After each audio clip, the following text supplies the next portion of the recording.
Sports Empire proudly presents something the boxing game's been missing. Hey, what's going on? It's your boy BT, and I came here to talk some boxing with the thousands of True School Sports subscribers. Now we are live. Right now I'm currently in the great city of Los Angeles, California. So shout out to the fine folks in LA. So that means over here in LA it's actually morning time, but if I was in Texas, it'd be I think like about to be noon. If I was in South Florida, it'd be the afternoon already. So wherever you're at watching the video, I appreciate you guys. I appreciate everybody tuning in. I appreciate all the love and support we've gotten over the last couple of weeks. It's just been unbelievable. I mean, absolutely unbelievable. So thank you to everybody out there. Everybody who loves the channel and leaves great comments. Everybody who hates the channel and leaves negative comments. Either way, it's all appreciated because there's a million other things you could be doing with your life than watching me talk about boxing. So with that being said, look, I don't want to waste too much time because it's been a while since we've been in front of this camera live on YouTube. I figured I'd just let you guys know that I'm here, I'm alive, I'm good. I plan on being here for a couple of hours. So anything you guys want to talk about, any topics, anything that I haven't talked about on video yet, you remind me in the comments and I'll give you my honest opinion and thoughts on it. But let's see. By the way, for the 5 of you here, smash that like button, leave a comment. Let me know where you're watching from. Shout out to my main man, Brendan Smith. I gotta show much love to my guy, Brendan Smith, because Brendan Smith has been leaving a lot of good comments. He's really been showing love. So I got much respect for my boy Brendan. He says, "Are you going to the Tank Davis fight in June?" So he's talking about the Tank Davis fight in June. I don't know. Look. It's so funny you asked me that question because I don't know. There's two fights that I really want to go see on that day. I want to see Lomachenko versus Nakatani. I'm very excited for that fight, but I want to go to that fight too. I'm very interested in both. So I might not go to any fights that day, and I might just stay home in South Florida and just watch the fights because that's how badly I want to see both of those fights. You know what I'm saying? But anyway, listen.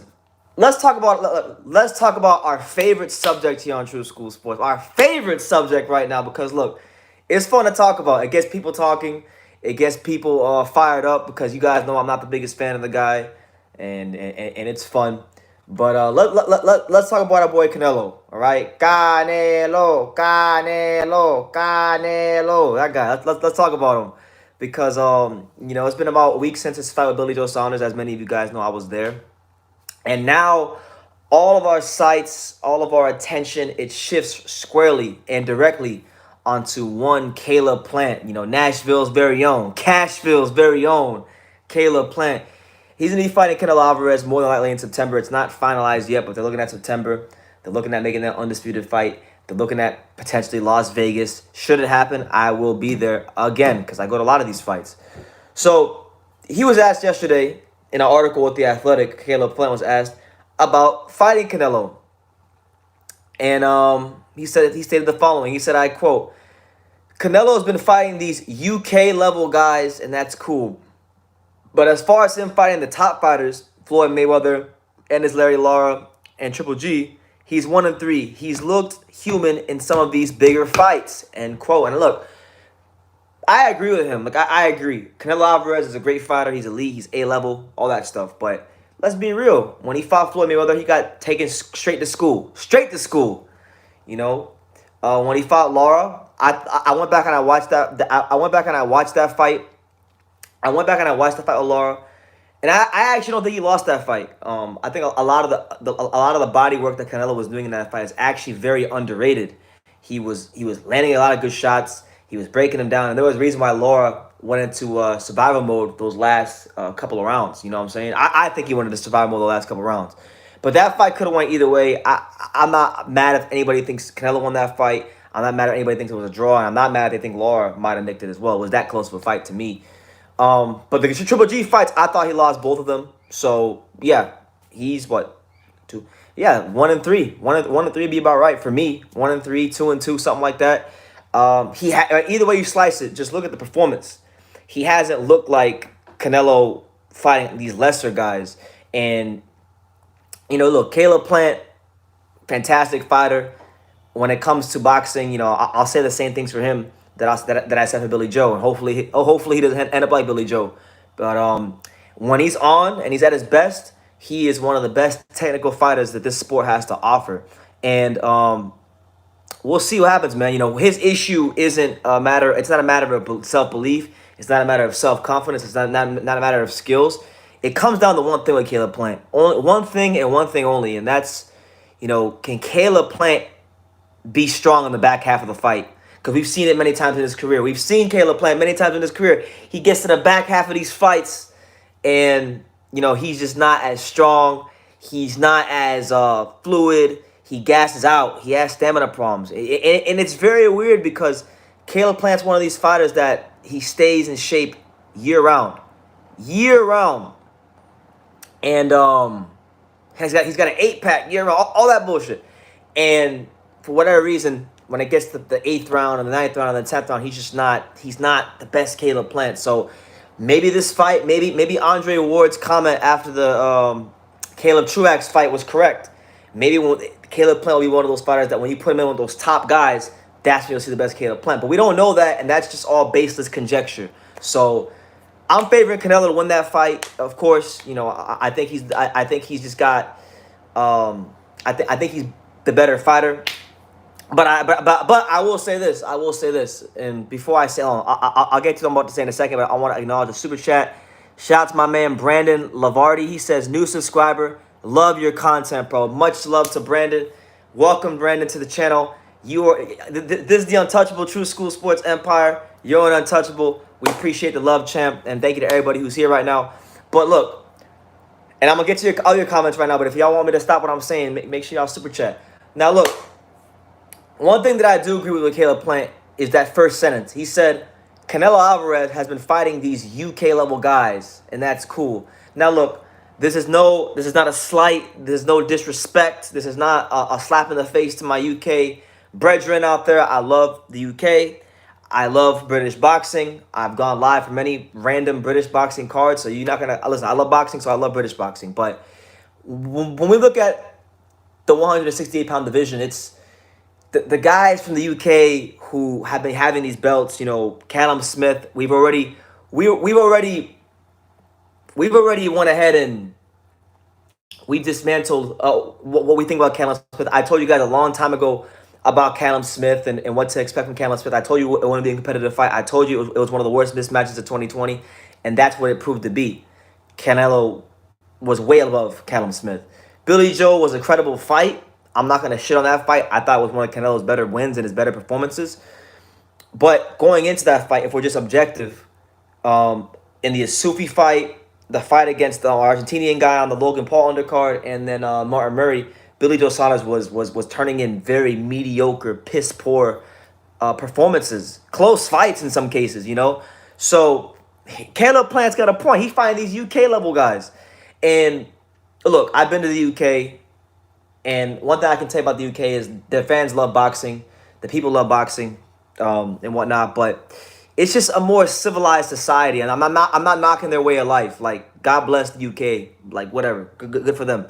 But fighters' environments tend to produce the type of people they are in the ring. And a lot of times with these UK fighters, when you take them into a dogfight, I'm not saying all, so I'm not putting a blanket statement, but the line.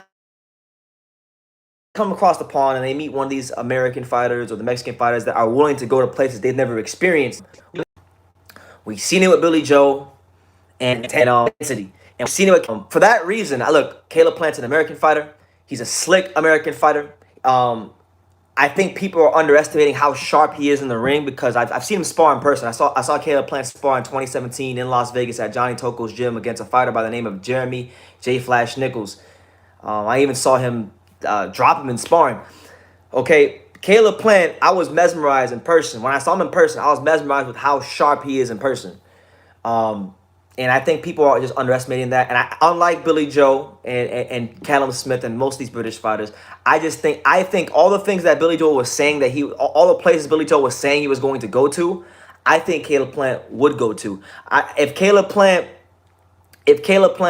was getting pieced the hell up by Canelo Alvarez, he strikes me as the kind of guy that would take his ass beating like a man if it came to that, rather than allowing his coach to decide or anything like that.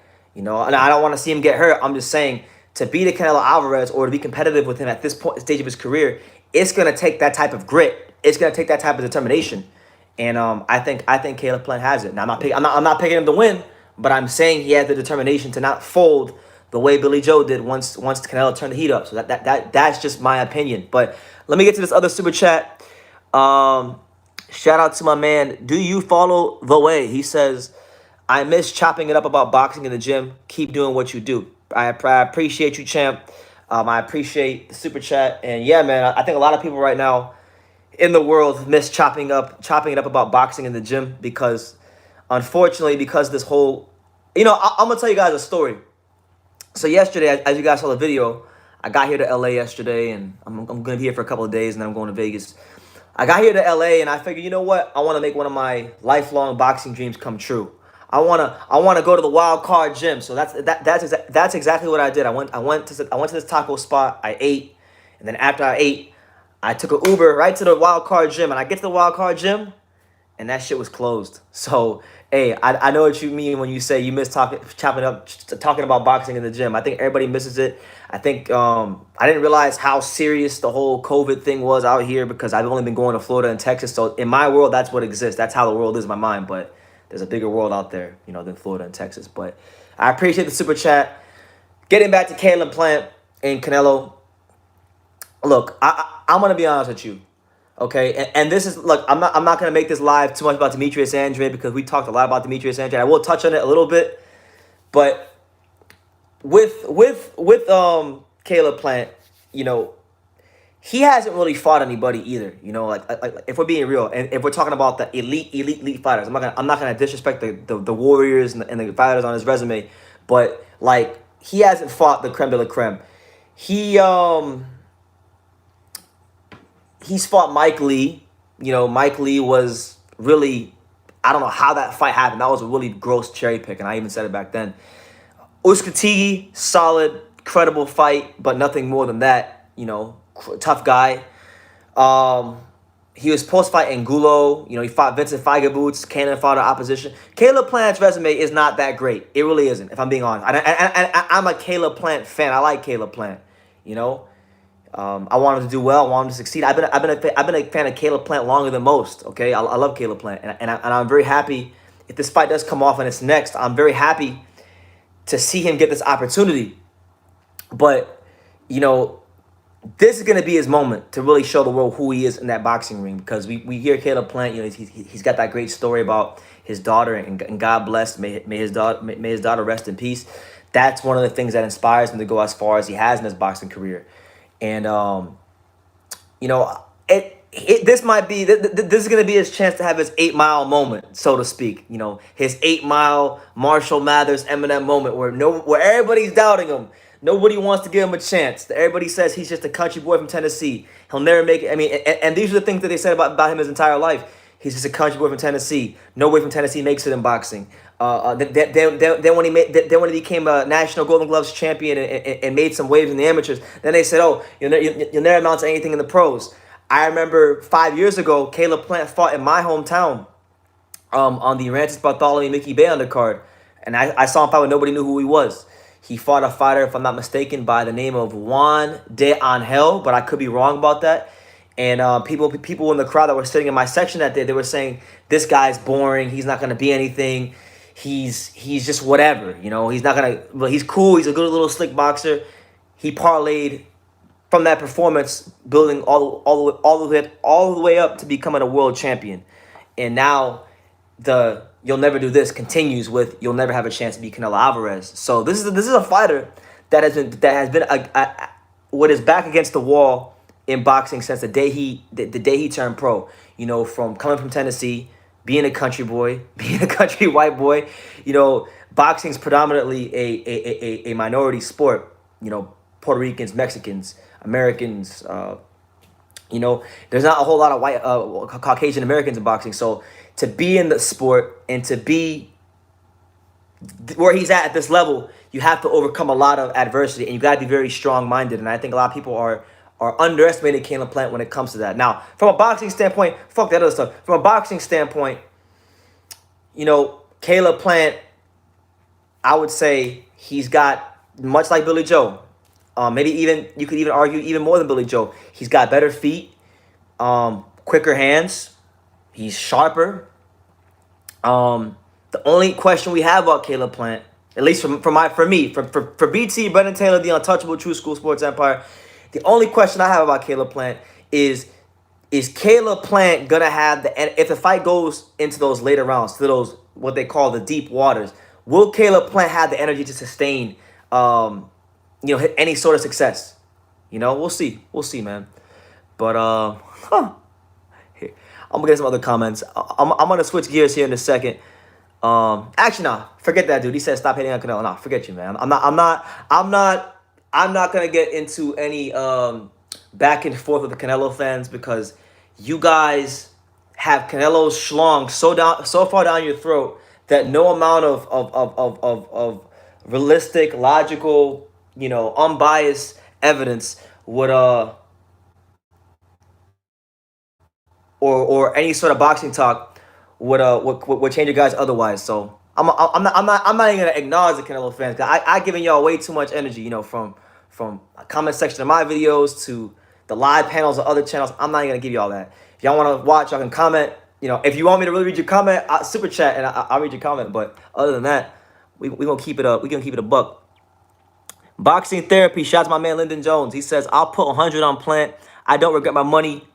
I don't regret my money loss on Billy Joe. Oh damn, he said he doesn't regret. So he's just Lyndon don't care. He's out here living life.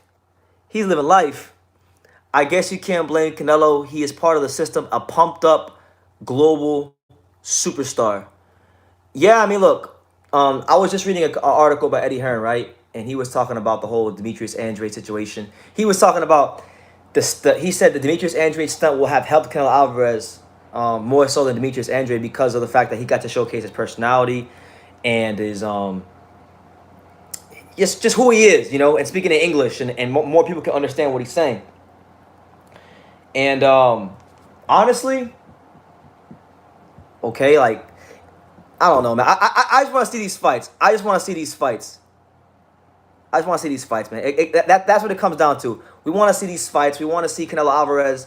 If they say he's the best, we want to see him in there with the guys that we believe he could test him and bring the best out of him. And look, if he wins and he's a better man, I got no problem. Listen, I'm not the type to. Billy Joe, great performance, but if he beats these guys that I'm saying he would have a hard time against and lose against, then I have no problem saying that he's the best fighter in boxing. I don't really care. I don't hate the guy that much. It may seem that way because right now in boxing, the media, the boxing establishment, they have Canelo Alvarez on such a pedestal that anytime somebody comes with a different opinion or a different perspective or a different anything, then Canelo Alvarez is the messiah of Mexico and boxing at large, then that's hating. But in all actuality, I just want to see him fight the best fighters. Oscar Dado says, you are a big-time GGG fangirl. I don't even like GGG like that. What are you talking about? What are you talking about? Like, I've been disrespectful of GGG almost every time I've talked about him in the last 6 months. What are you talking about? Triple G is over here fighting Camille Schmerta, and it took a while to make that fight. He's freaking fighting Steve Rolls, and he's not fighting anybody. He's sitting on his hands, sitting on his ass, and he's waiting for the Canelo stimulus check. And you want to sit here and say that I'm the GGG fangirl? No, absolutely not. I like GGG. I'm a fan of him, but I would never say I'm that big of a fan of him to where you could classify me as that. Never. Michael Poe, shout out to him with the £5 super chat. He says he's fake for part of his fights, and then one opponent that everybody knows he could beat, and started with Kovalev. It started with Kovalev. Shot it. You two confirmed the fix. So he's saying that that from what you could correct me in the comments, Michael, but like you're saying that Canelo's fights started becoming, I guess, rigged or fixed around the Kovalev fight.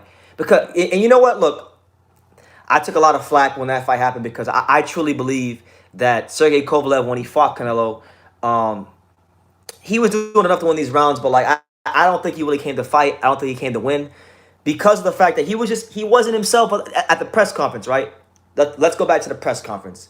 He's at the press conference. My man's over here taking selfies with Canelo Alvarez. Now, we know Sergey Kovalev. This is the same Sergey Kovalev that told Jean Pascal, I'm going to punish you because you're not a good person. You know, this is the same guy that called Adonis Stevenson Adonis Chickenson. This is the same guy that was talking a whole bunch of shit to Andre Ward. But he gets in front of Canelo and he want to take selfies? Come on, man. Let's not be blind here. I know I got glasses and, you know, technically my vision's not the best, but I'm not blind. I'm not blind. This prescription works. I paid good money for this prescription, and it works, man. Kovalev didn't come to win, and then he wouldn't even throw any straight right hands. Like, come on, man. Shout out to my man John Crawford in the UK, Brandon White. And Michael Post says, yes, Canelo ruined boxing.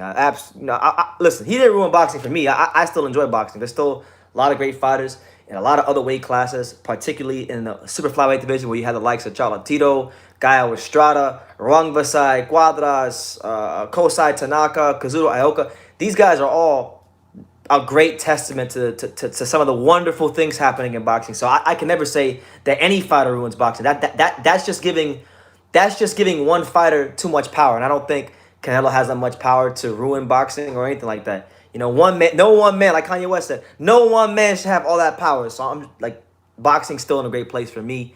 I just wish that the so-called face of boxing would do right by boxing in a better way by fighting the best fighters out there.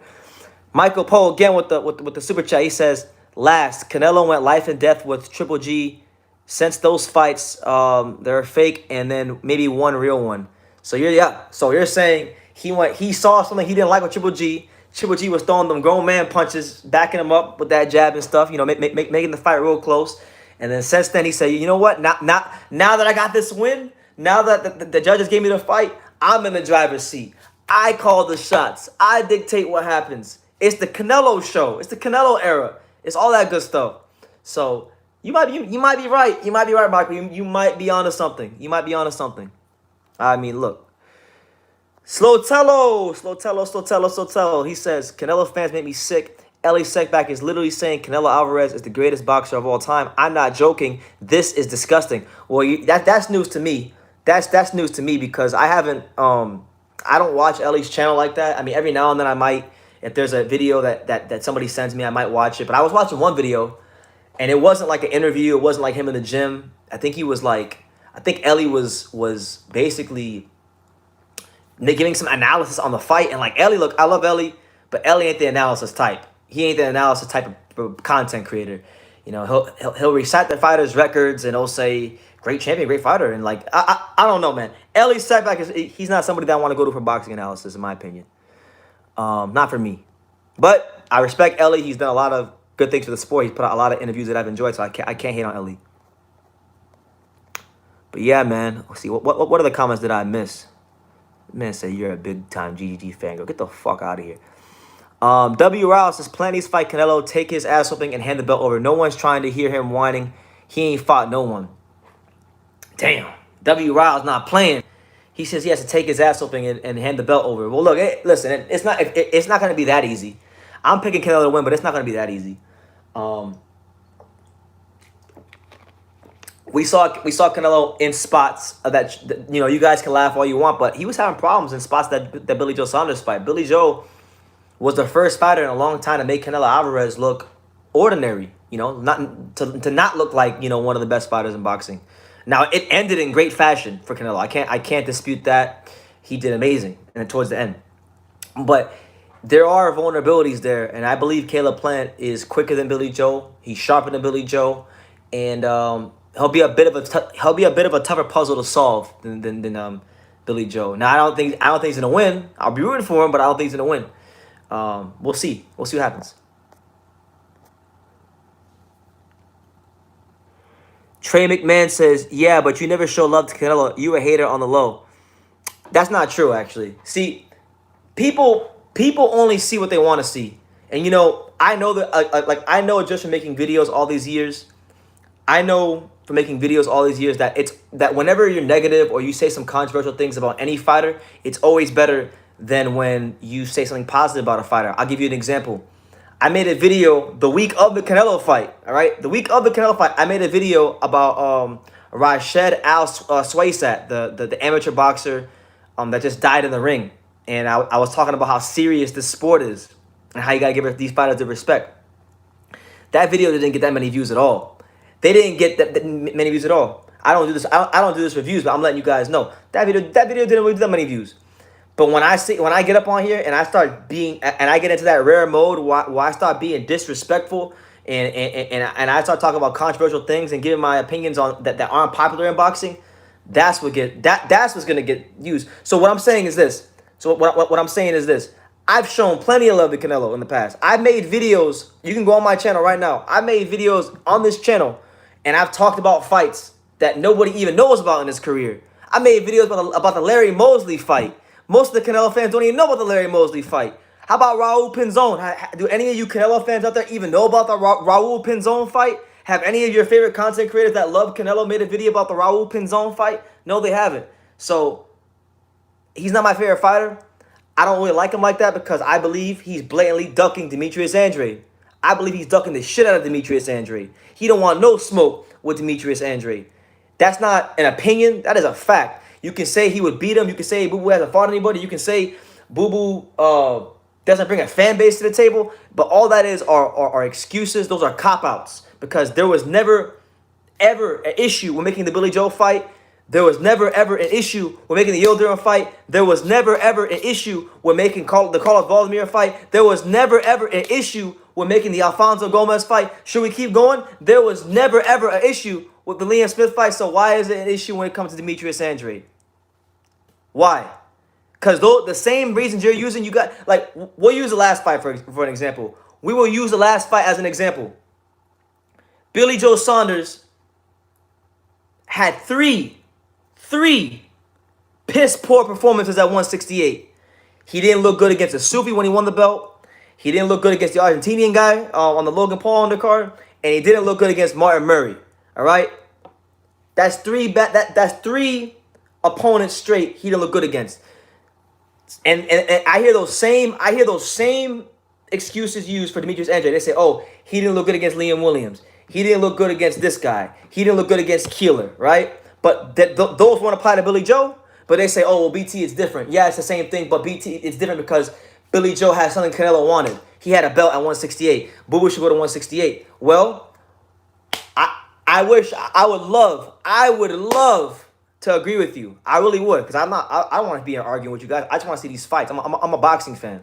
I'm a boxing fan. At the end of the day, when you get to when you get past what I'm saying and me being disrespectful, I just want to see these fights so I can go to these fights and I can enjoy these fights and then we can come here and talk about them. That's what I want to say. The same thing. That's what I want to do. I want these fights to happen so I can go to them and I can go live for them and I can talk about them because this is what I like doing. Now, with Canelo, why does Demetrius Andrade have all these extra standards thrusted upon him? Why wasn't that same energy kept for Billy Joe Saunders? Why wasn't that same energy kept for other fighters? You know, you guys are talking about, well, he wants to go undisputed. You know his agenda. Well, how about when he was at 160 and Boo Boo had a belt? Why didn't that happen?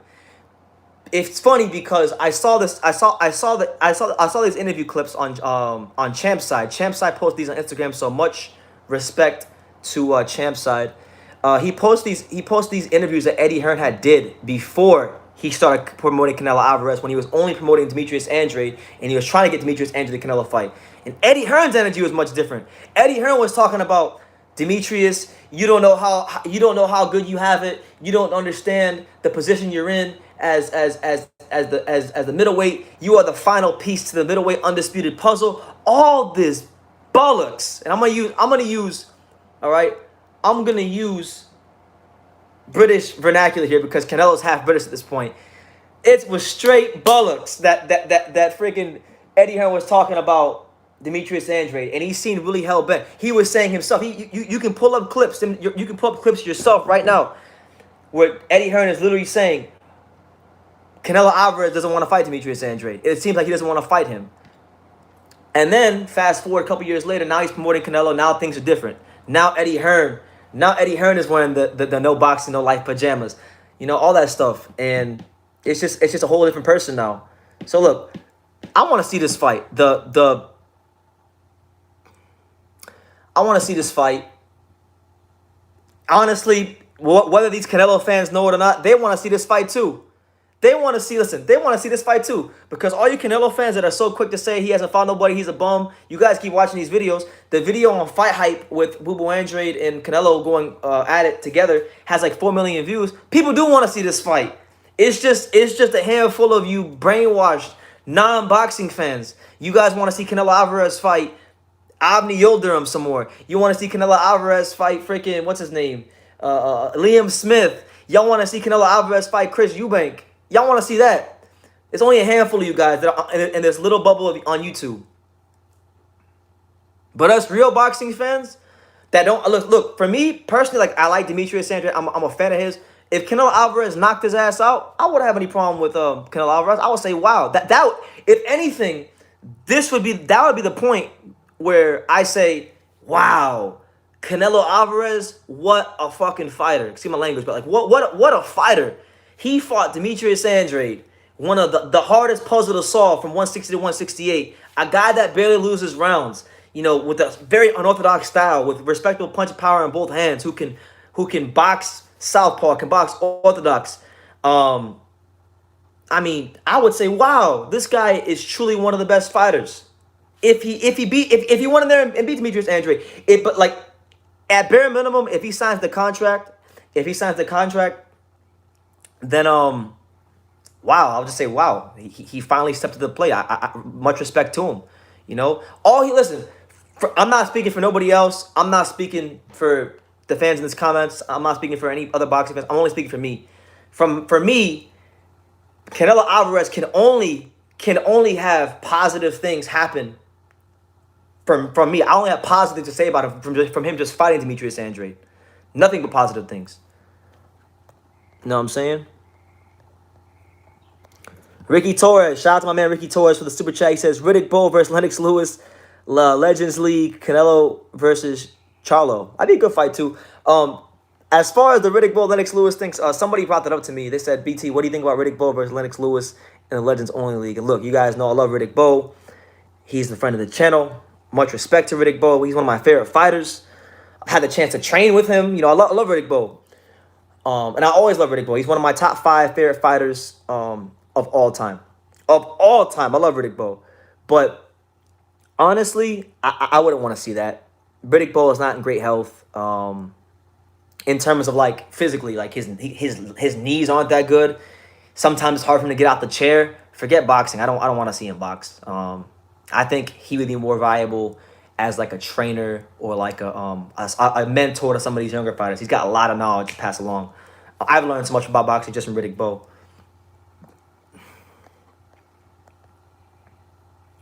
Cardosa. He says, LMAO, you will never give him credit. You're just a hater, and it's okay. He has armor, whatever.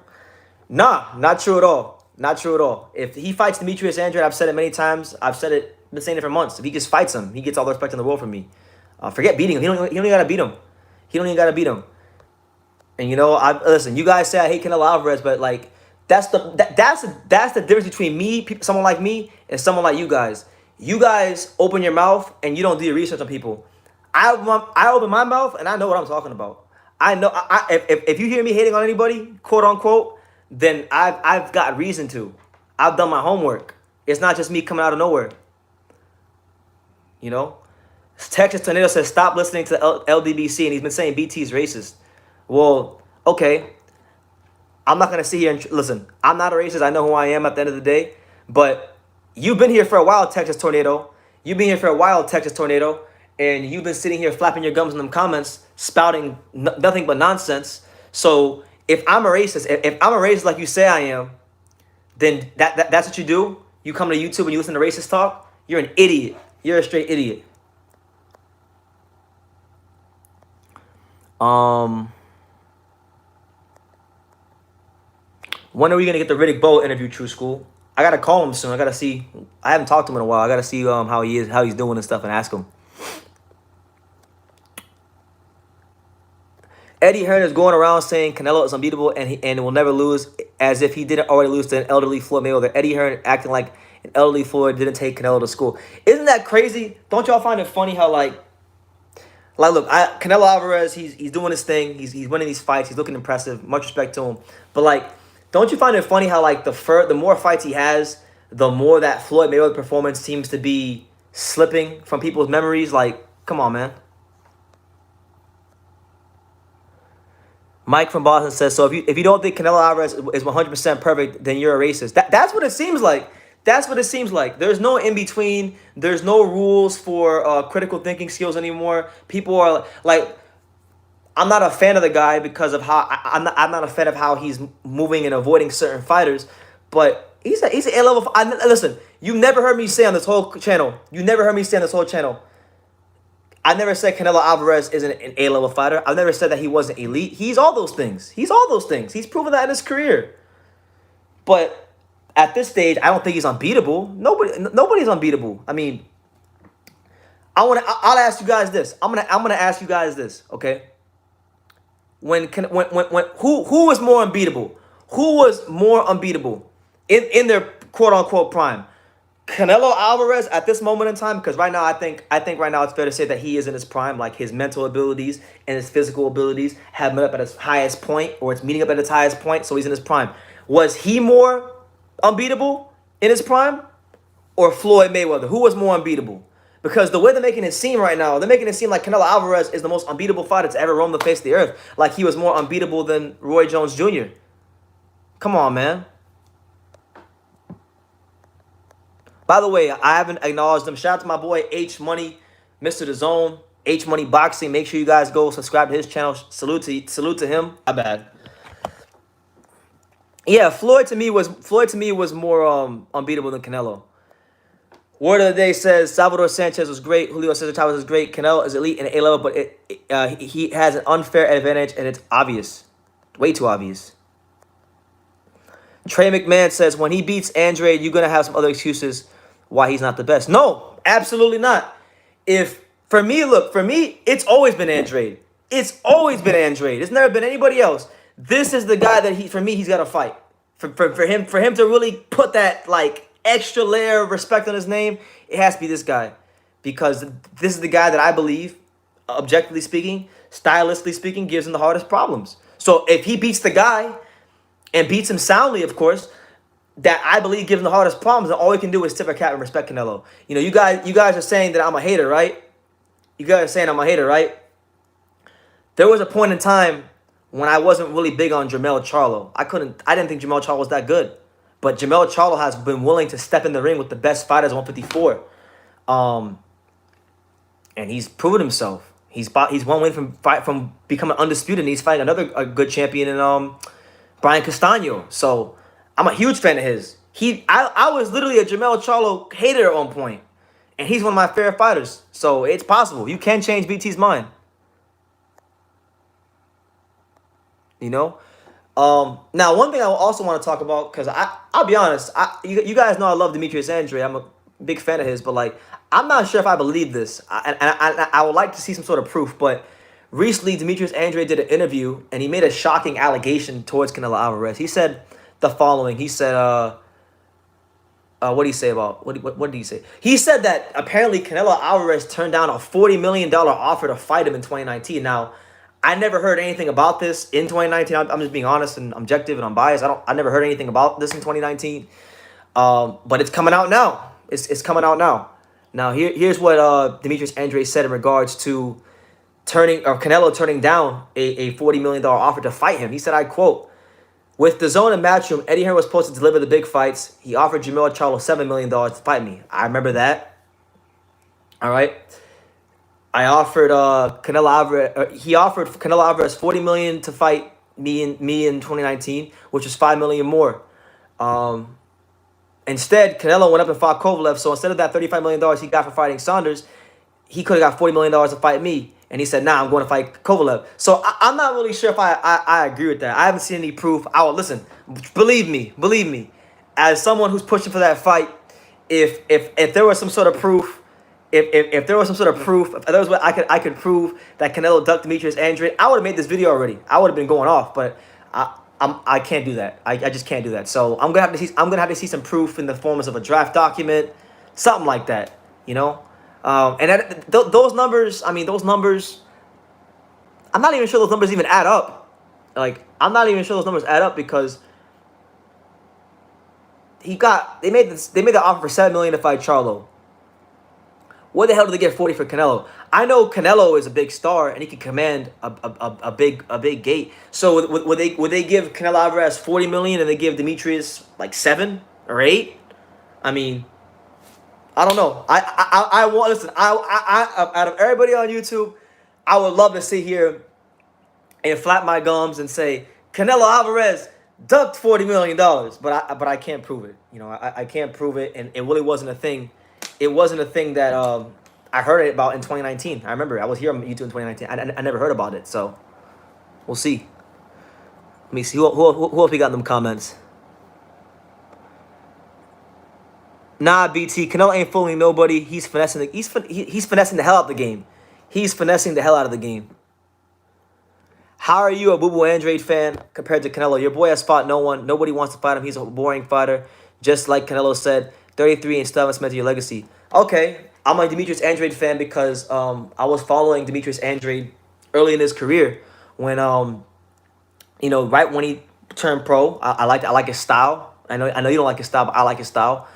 When I first started boxing, he was actually something that I used to study. Him, a lot of southpaws I used to study because I'm a southpaw too when I go train in boxing stuff.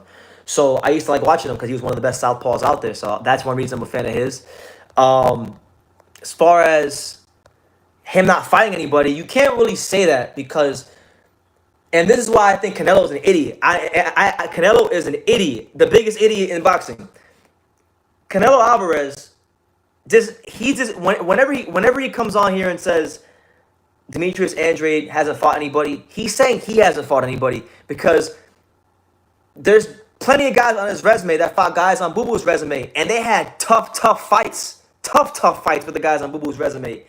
So and the guys that had tough fights with the guys on Boo Boo's resume are people that Canelo fans use to prop Canelo up. So if they're people that you use to prop Canelo up, and the guys on Boo Boo's resume gave those guys that you're using to prop Canelo's resume up, and that means Demetrius Andrade didn't fight. It means you're wrong. He did fight somebody. He did fight people. When you say Demetrius Andrade hasn't fought anybody, you're saying that Liam Smith isn't shit because Liam Smith had tough fights with Liam Williams. You're saying Dale Jacobs isn't shit because Dale Jacobs had a tough fight with Suleiki. When you say that about Canelo, about Boo Boo's resume, you're saying Billy Joe Saunders isn't nothing. You guys are going crazy about the Billy Joe Saunders fight. Billy Joe Saunders went life and death with Artur Akavov, who Boo Boo Andrade schooled. So I'm just saying, when you discredit Boo Boo's resume and you say that he hasn't fought anybody, you're saying Canelo hasn't fought anybody, and you're also disrespecting boxing because you're not giving respect to the fighters. Suleki's gonna fight. Suleki's gonna fight. What's his name? Munguia, right? And people are saying that the Sulecki-Munguia fight is a good, solid, credible fight. It's a step up for Munguia. But when it comes to Demetrius Andrade, nobody ever said, "Oh, Sulecki was a fantastic win for Boo Boo Andrade." He shut him out. He dropped him. He shut him out. It was one of his easiest fights. When Sulecki fought Daniel Jacobs and Daniel Jacobs grinded out a tough victory, they said, "Oh, what a good win by Daniel Jacobs. He survived, but it was a good win." But we're not seeing the same thing. So it's either A, you guys just are hell-bent on not giving this man his respect, or B, you just have higher standards for him. So which one is it? Do you just not like him, or do you have higher standards for him? Which one is it? It's all about what fan base you bring. Word of the day. No, it's not. You're not. You should be right, but you're not right because Billy Joe Saunders didn't bring any fan base to Texas. The Brits couldn't even travel. They were like, I was in the arena. I was all over Cowboy Stadium. I was in the nosebleeds. I was in the lower levels. I stopped my way to the club level. Look, I might have ran into like 3 British people the whole night. The whole night I was there because the Brits can't travel from the UK to America. So he didn't have no fan base. What fan base did he have? Yildirim didn't have no fan base. Rocky Fielder didn't have no fan base. These guys don't have no fan base. Stop it. Stop the foolishness. Stop the foolishness. He said, Kalen Brantley says, it's not all about the live audience, man. Okay. The UK support. So you mean to tell me, so, okay, what about Daniel Jacobs? Did Daniel Jacobs have a massive fan base? What did Daniel Jacobs have? Okay, I'm not going to name no more British fighters. What did Daniel Jacobs have? I'm from America. You can't fool me. Daniel Jacobs isn't selling out arenas like that. I was actually... I remember I went to the press conference for his fight with Luis Arias, and there wasn't that much media there. Forget fans, there wasn't that much media there. So what did Daniel Jacobs have that Demetrius Andrade doesn't already have?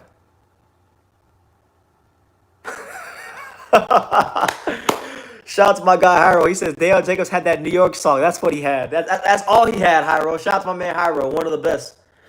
It is funny you guys say that Demetrius Andrade has no fan base, because last time I checked, Demetrius Andrade sold about 14,000 tickets in Rhode Island. Last time I checked, when it comes to Canelo's opponents, Demetrius Andrade is the one that's most talked about. Last time that I checked, the Canelo fans hate Demetrius Andrade the most. So he does got something. He's got a lot more than a lot of Canelo's other opponents have. Because it doesn't matter whether they hate you or they love you. If they give you attention, that's currency in this world.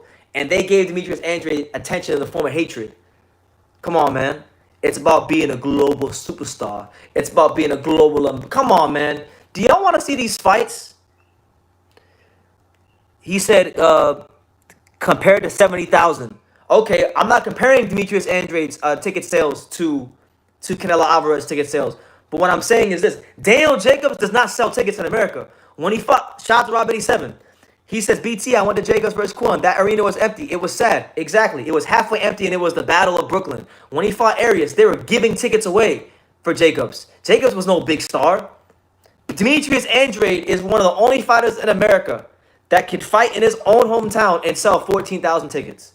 You guys can say that that's not a lot of money, but that's very hard to do in America, because there's so many times, there's so many things going on here in sports and entertainment. There's not a lot of fighters that can even go to their own hometown and sell 14,000 tickets.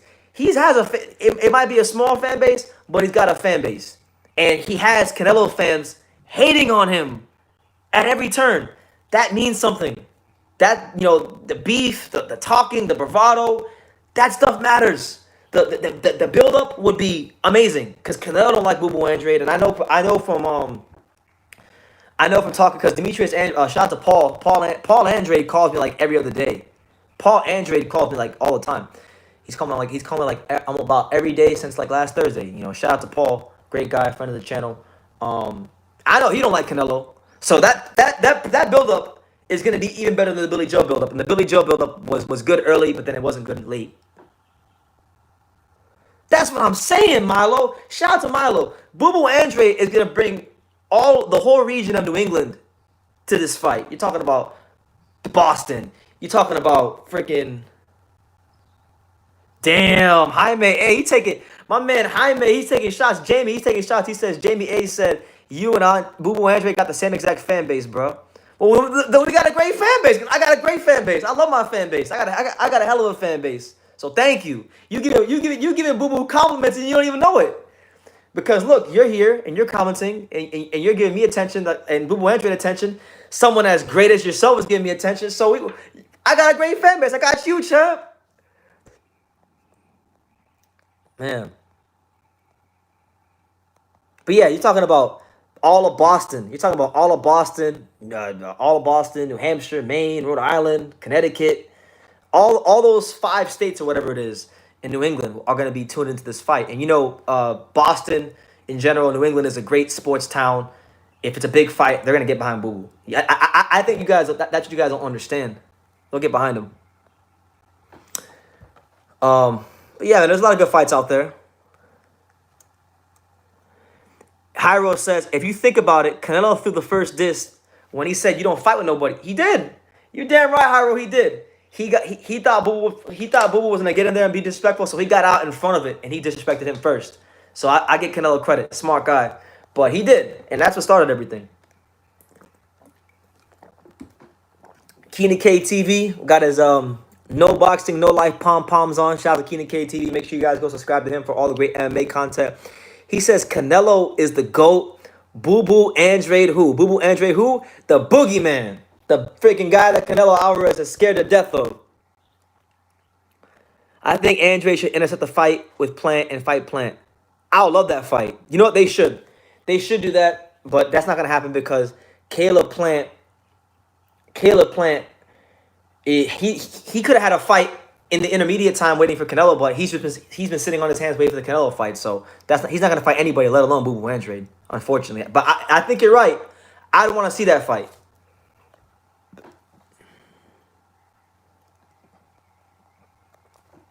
Shout out to my man Fresh BX. Fresh BX, like one of the best commentators in all of YouTube. He says, I just want to know, since when does Caleb Plant have a better resume than Boo Boo Andrade? Yeah, since when is Mike Lee better than Sulecki?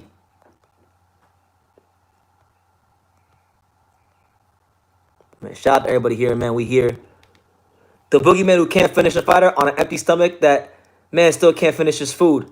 He ain't losing many rounds. Who cares? He ain't losing many rounds. Who cares? If you add up all the knockdowns from his last like 4 fights, got about 7 or 8 knockdowns. He having competitive fights. Now look, a lot of you guys are saying Boo Boo Andrade versus Charlo, and in an ideal world, in the most ideal world, you're right. That should be the next fight that happens, and I wouldn't be against it. I'd be pushing for that fight. I want to see that fight. I think Boo Boo Andrade should fight Charlo next. That's a hell of a fight. That's really the fight that we need to see for these guys to earn the Canelo fight, being honest. Fresh BX has a mouth, salute true. All right, BX, appreciate you, champ.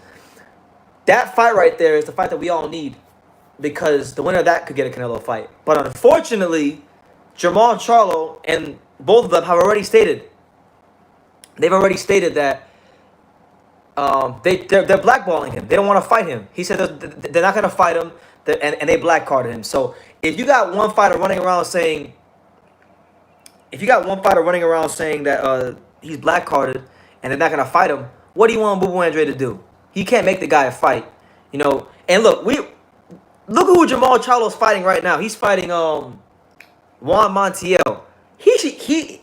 Honestly, he should be scrapping this fight, and he should just say, to hell with this fight. I'll fight Boo Boo Andrade instead on that date, or push it back and fight him at a later date. That's what he should be doing. But it's not going to happen. So I actually agree. Anybody who's saying Andrade versus Charlo, I want to make it very clear. I agree with you. That's the fight that we should be seeing. But it's not going to happen because Charlo don't want that smoke. Simple as that. King Dale Clark says, do you still have the Monster Inoue at number 1? That's a great question. He hasn't fought in a while. He fought, last fight was Maloney. Now he's fighting Michael something. It's kind of hard to say. He hasn't fought anybody credible in a while. So I might be pressed to bump him down. I don't know. My last list I had Crawford number 1, just because I think Crawford's dominating these guys. And Inoue has gone a bit inactive on us. You know, if he would have had that Casemiro fight and whooped Casemiro, that would have really, for me, done a lot. But I don't know. I don't have an answer for you. I have to really sit down and think about that. That's a good question though. What is your Casemiro versus Rigondeaux prediction? Oh my God, that's a tough one. Now that's a good fight. That's a hell of a fight. You got Casemiro, who's clearly the harder puncher of the two. Rigondeaux is older. His legs aren't what they used to be. So it's tough. It's tough to say. But I'm gonna lean slightly towards Rigondeaux to get it done. I'm gonna go Rigondeaux. I'm gonna slightly lean towards him. Tough fight though. Could go either way. Oh yeah, what else? What else happened? So Benavidez was also talking about Canelo. He did an interview with with Fight Hub TV, and he said he feels like he can beat Canelo, and that he believes he would be able to stop Canelo Alvarez in an 18-foot ring. He said he believes he has the skills to hurt Canelo in an 18-foot ring, and he's saying that Canelo Alvarez likes to walk down his opponents and walk them backwards. He said he would love to see Canelo try, because it ain't happening with him. It ain't happening with Benavidez. So Benavidez talking that big boy shit. And look, if we can't make the Boo Boo Andrade fight happen next, after if he beats Caleb Plant, and Canelo says, you know what, I'm tired of Benavidez talking shit, and they say he's the best at 168, I'm fighting Benavidez. I would love that fight. That's another fight. I put that fight in the same bracket as Boo Boo Andrade. You know, that's another fight that if Canelo takes it, I give him all the respect in the world, because We know what Benavidez brings to the table. We know the kind of fighter he is. We know the size, the strength, the youth, the combination punching. It doesn't really get much better than Dave Benavidez when you talk about those things in the super middleweight division. So I'll let us see it happen. But I look as much as I'm not a fan of Canelo. I think in a way he's good for boxing. He's reached that point in his career where he's so polarizing as a fighter, where you either love him or you either hate him, and that's good because people like myself that don't like him are gonna tune in to see if he can lose, and people who love him are gonna tune in to see an excellent display of boxing skills and to see if he can keep the gravy train rolling. So I think in a way it's good for boxing. I just would like to see him fight certain people, man. Just fight certain people. Andrade, Benavidez, them guys. Trey McMahon says, I feel you, bro, but you a bit biased. Much love, though. I love a good debate. Well, look, I'm not biased. I'm not biased. I don't like Canelo. I make that clear, but I acknowledge he's one of the best fighters out there. I just want to see him fight the guy that I believe is stylistically the best matchup out there for him. We'll see, man. We'll see. But there's a lot of things. There's a lot of good things going on in boxing. Somebody asked, "Is this a Brightlink watch?" I wish, man. The channel's doing good, but it ain't doing that good yet. Nah. This is a cheap $20 Van Houston watch, but it looks like a Brightlink, so it does the job. You know what I'm saying? But I like it. It gets the job done for me. What do you think about the Manuel Char Christopher Lovejoy matchup? It's funny you say that. I was just watching a Christopher Lovejoy interview just last night, and I don't even. When is that fight happening? Is that fight this weekend? Because I know he's in Germany right now. I know it's happening soon. Listen, if it's gonna actually happen, because I know Lovejoy, I know he filed for bankruptcy, and he might be getting his way out of the contract with Don King, so it might be happening. I would love for that fight to happen. I think it's good for Lovejoy to just be in a fight with somebody with a name, somebody who has a name that we know, even if it's not like the best fighter at heavyweight. Christopher Lovejoy is an unknown commodity in boxing. I had a chance to meet him in January. Very nice guy, likable. The American heavyweight is in shambles right now. The American heavyweight team's in shambles. I mean, we got Trevor Bryan, we got Jared Anderson, who's on the rise. We got Cassius Chaney and guys like that, but nobody's really taking the mantle. I'm not saying Lovejoy's going to take the mantle. I don't know how good he is. None of us really know how good he is. He doesn't look the best in his training clips, but you don't really know how good someone is until he fights. So it's good to see that he's fighting Char. Maybe if he can beat Emmanuel Char, then I'll like to see Christopher Lovejoy against like a Trevor Bryan or a Cassius Chaney or something like that. And he's good. I think he's good for boxing because he talks a lot of shit. He talks a lot of trash. He promotes himself very, very well on Instagram. Christopher Lovejoy, I think a lot of these fighters could actually learn something from Christopher Lovejoy because he has no promoter. He has no major backing, but he's still somehow just as talked about as these guys who have promoters because he puts the legwork in. He does interviews. He's very accessible to the media. If I hit up Christopher Lovejoy right now, he'd do an interview. He's promoting himself, and he's entertaining, and he's likable, and he's personable, and he follows people back on Instagram. He's doing the things you need to do as a fighter to get fans on your side. And I like Christopher Lovejoy, so I'm gonna watch this fight with Char. I hope he wins this fight with Char because I like Christopher Lovejoy. Cool guy. Rob87 said, "BT, don't lie. That's a Brightlink watch." He said 6K on your wrist. Something light. You know what I'm saying? Something light. Got the Brightlink watch. I just bought a new I'm not gonna say that. But it's a new Brightlink watch. Yeah, why not? F it. All these super chats, all these views that I've been getting over these years. I've saved it all up and I parlayed it into what's on my wrist right now. This beautiful $8,000 Brightlink watch. I got this shit imported from Germany. Word of the day says, do you follow Brandon Lee? Absolutely, I follow Brandon Lee. I did a video on his last fight against Tsunami Samuel Tay. Well, great performance. Hell of a prospect, Brandon Lee. I think he's got 23 fights, something like that. He's got a lot of fights for somebody that's so young in the sport. I think he's going places. I like Brandon Lee. I love what he brings to the sport. I think he's one of the most under. I think he's actually a bit of an underrated prospect. We don't talk about him enough when we talk about the best prospects in boxing because he's throwing these grown man punches. He's showing a little like I've watched about two or three of his fights, Brandon Lee, and I've seen a little bit of everything from him. I've seen punching power. I've seen a good understanding of range. I've seen defensive skills. I've seen a good blend of just all skills all around the board for Brandon Lee. So he looks the part. He looks like he's gonna be someone to be reckoned with in the professional ranks as the years go on. By the way, make sure y'all smash that like button if you haven't done so already. Let me know where you're watching this from. Let me know what city, what state, what continent in the comments, and I'll give you a shout out. I'm in Los Angeles, California right now. You know, on a bit of a statewide tour. I'll be in Vegas in a couple of days, so we doing our thing here on True School Sports. Ruben Crespo, he says it's the champ. Look at him, champ.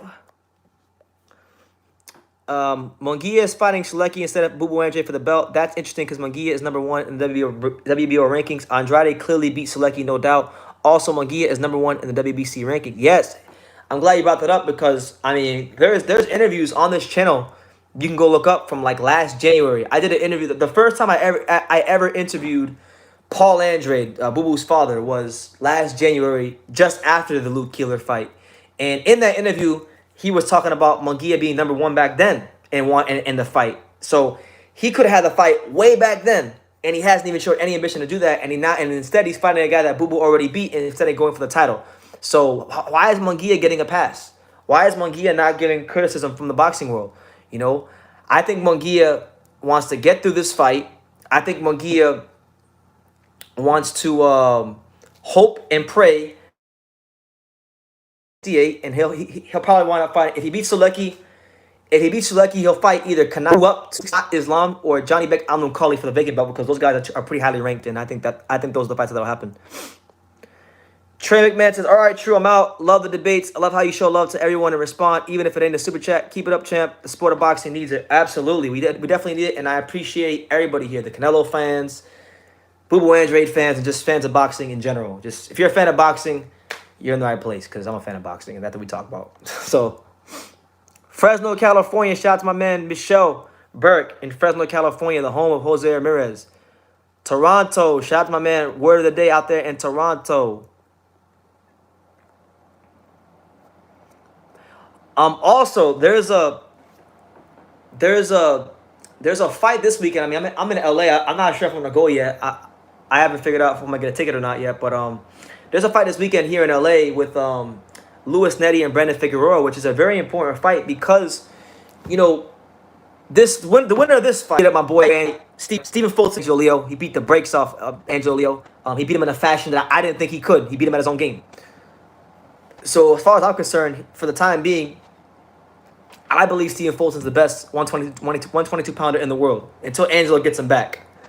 But this fight's important because the winner of this fight fights Fulton. And personally, for me, I think Fulton beats both of them. But, you know, Figueroa, good come forward style, young kid, new kid on the block, so to speak. He's taking on Louis Netty, you know, experienced veteran, a guy that's had a bunch of problems in his career from you know, performance-enhancing drugs to a lot of problems losing his title on the scale.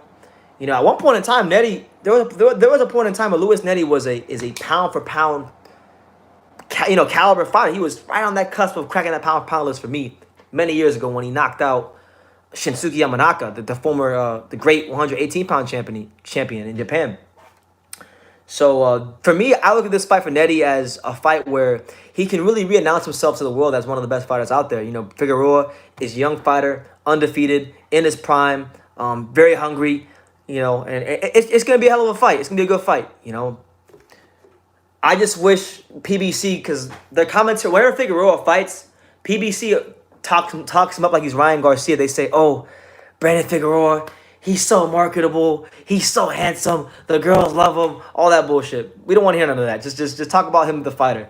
They try to talk about him like he's Ryan Garcia. He's PBC's Ryan Garcia. He's the bootleg Ryan Garcia. You know, for me personally, in that fight, I'm leaning right now towards Figueroa. I think the work rate, the youth, those are the things that right now are putting him over the top for me. But it's a good fight. I see it as like a 55-45, damn near pick'em fight. It's a good fight. You know, I might go to that fight, so don't be surprised if you guys get a reaction video from the fight that day. Jairo Galvez, shout out to him. He says, BT, I'm ready for Stephen Fulton to be unified champ. I want the American champion, not the Uzbek fighter with his bury.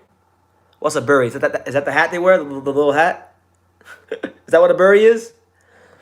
You're talking about Mirjan Akhmadaliev. Now look, Mirjan Akhmadaliev, and by the way, I don't know if he's still here, but shout out to my friend Charlie, Child of the King. I didn't acknowledge his comment because I forgot to, but shout out to Charlie if you're out there. As far as Mirjan Akhmadaliev, let's talk about him because I think Mirjan's a solid fighter. I think Mirjan is good, but I think Mirjan is a bit overrated. I'll be honest with you. I think Mirjan is one of these Uzbekistan fighters who have a lot of amateur fights. People see the amateur background and they go nuts. But personally, I think Mirjan Akhmadaliev, if he ever fights Fulton or Angelo Leo, I think he gets folded up by both of them. Honestly. You want the honest to God truth. Plant will lose. Carlo M said Plant will lose. Canelo should move to 175. That's probably what he will do when Demetrius Andrade gets out there. That's probably. What boxer do you think will retire this year? I think Khan, Brook, and Pacquiao, that they should all retire. Khan is pretty much already retired. He's pretty much semi-retired already. Because Amir Khan is the president or like the vice president of the WBC India. Like WBC has a thing in India, and he's the president of like all their Indian boxing affairs. So he's already pretty much he's already pretty much retired. Brook's an interesting one. I like Kell Brook, personal favorite of mine. I think there's still some good fights for him domestically. He could fight like a Conor Benn. He could fight a Amir Khan.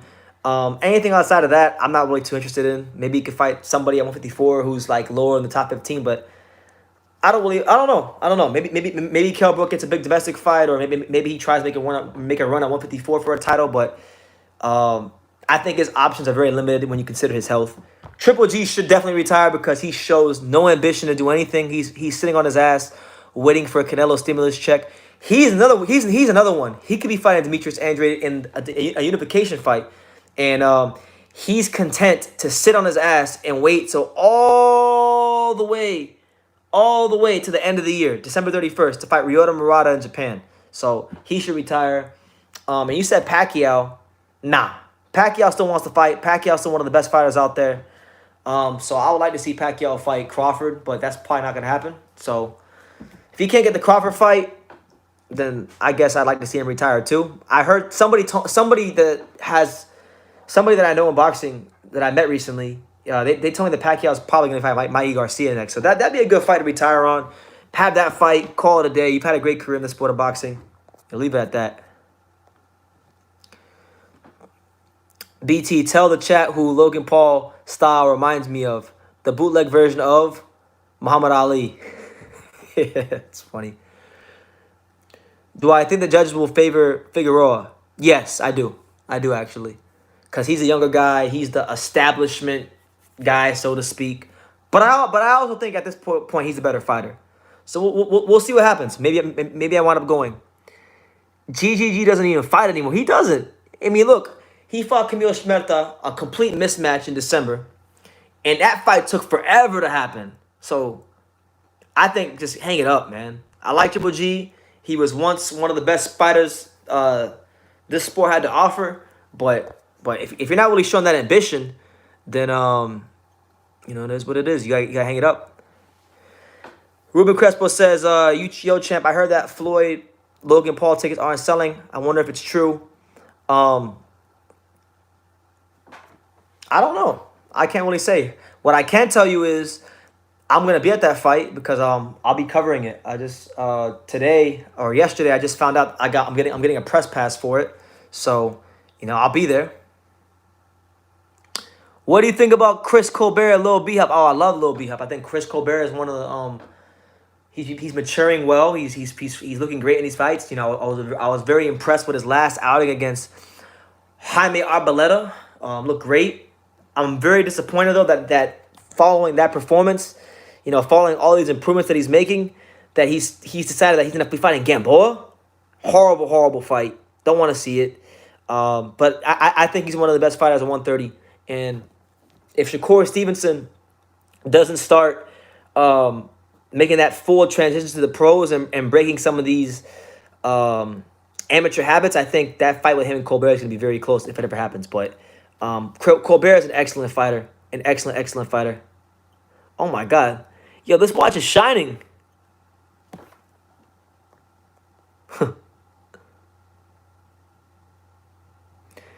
Let's see. Late, but salute to True School. GG third fight. Not a good look. No, it's not a good look at all. You know, Triple G versus Canelo 3. We don't want to see that fight. We already know what's going to happen. Canelo Alvarez is going to retire Triple G. He's going to fold him up like a blue steel chair. Yo, when DSG fought Salka, I literally paid a can of beans to enter the Barclays Center. That's crazy. I believe it. I believe it.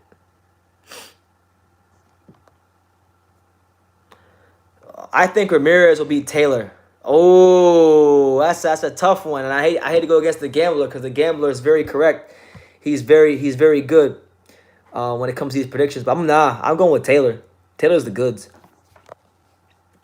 Why isn't it true? GGG is the only one willing to fight Canelo. GGG is not fighting anybody. What do you mean he's the only one willing to fight Canelo? He won't even fight freaking Jaime Munguia. He won't even fight Chris Eubank. He won't even fight freaking Demetrius Andrade. Forget Triple G. Triple G right now, I like Triple G, but Triple G acting like a diva and a hype job. He ain't fighting nobody.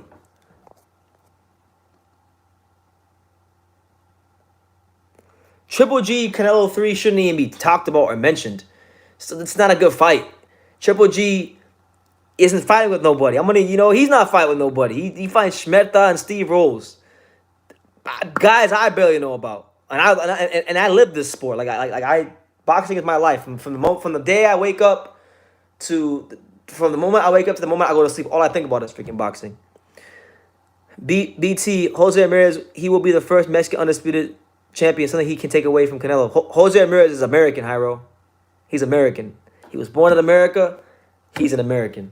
That's one thing, you know what? That's one thing I want to start doing. I know America is a bit different than most countries because it's a melting pot of all these cultures. But if a fighter was born in America, he's American. All right? He's American. I don't care how proud they are of their heritage. He is American. And on True School Sports, we're going to start making it very cool to be proud to be American again. Because I think with the way the country is right now and with the way the world is, especially these last 10 to 15 years, the way it's gone, people aren't proud to be Americans like they used to.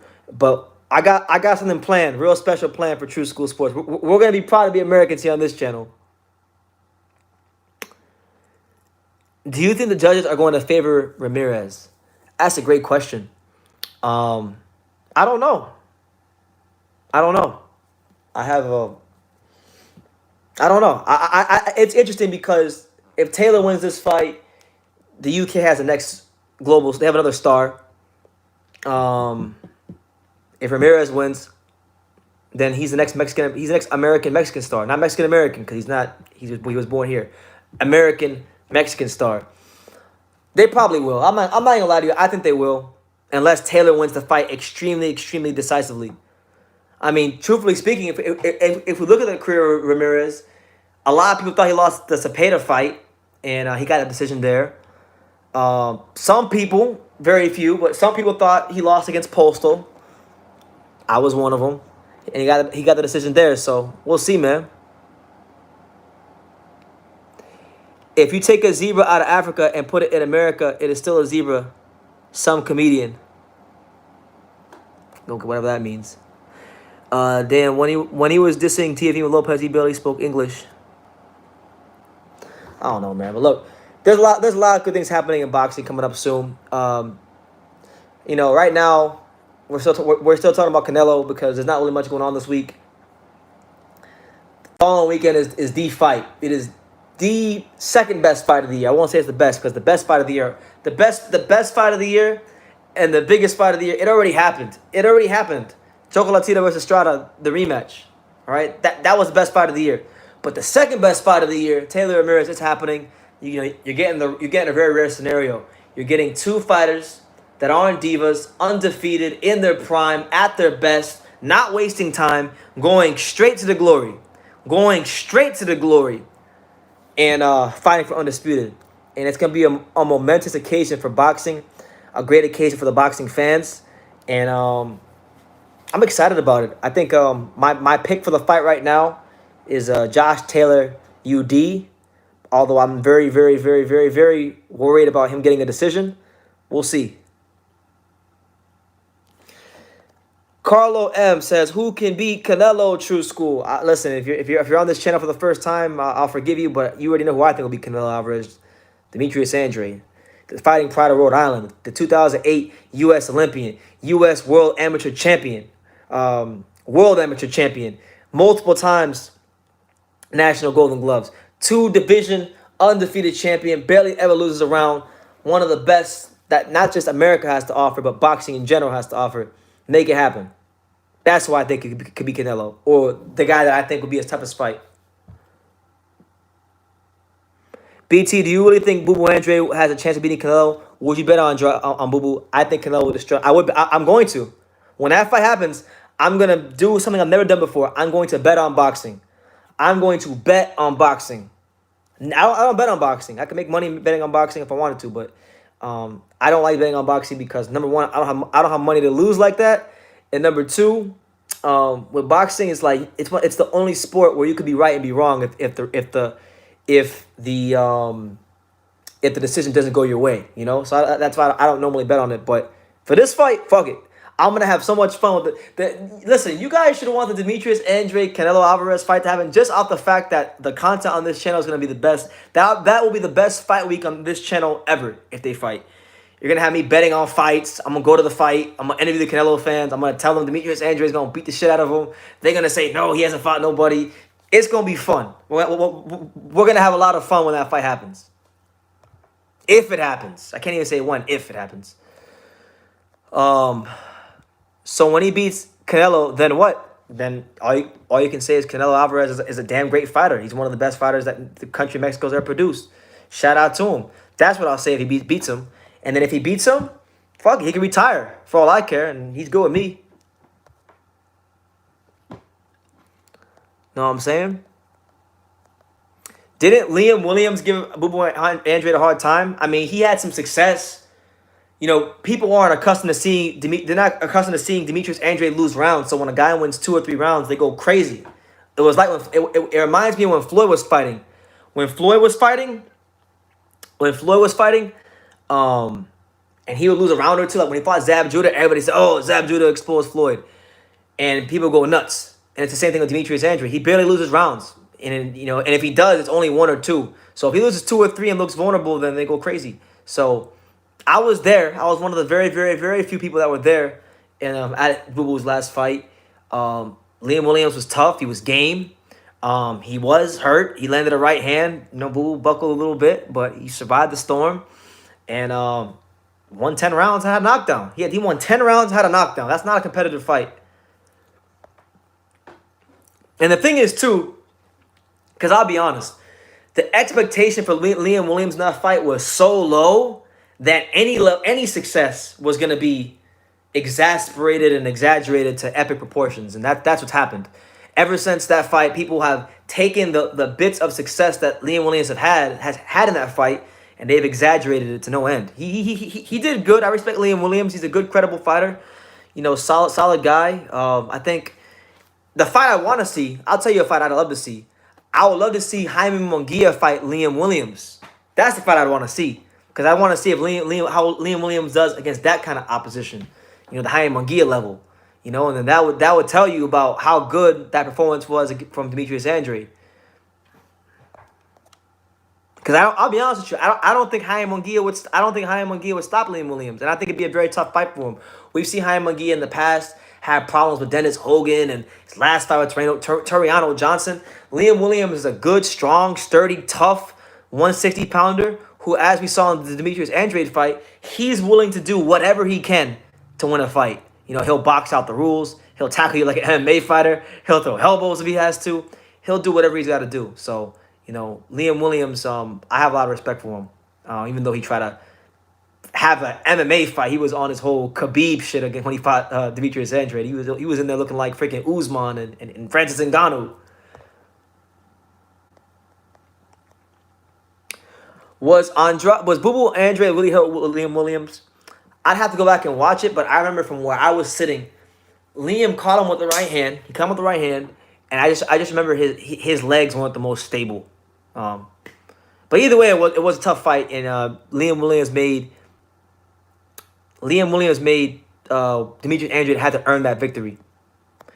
The unduckable, untouchable, true school sports empire. That's right, Brandon. Shout out to my main man, Brandon Lentz. Raider LA, he's going nuts in the comments. He's laughing at Boo Boo. He's laughing. You ain't gonna be laughing when Canelo Alvarez is in there shadowboxing with him. When Canelo Alvarez is shadowboxing like he's back on the farm in Jalisco, you ain't gonna be laughing.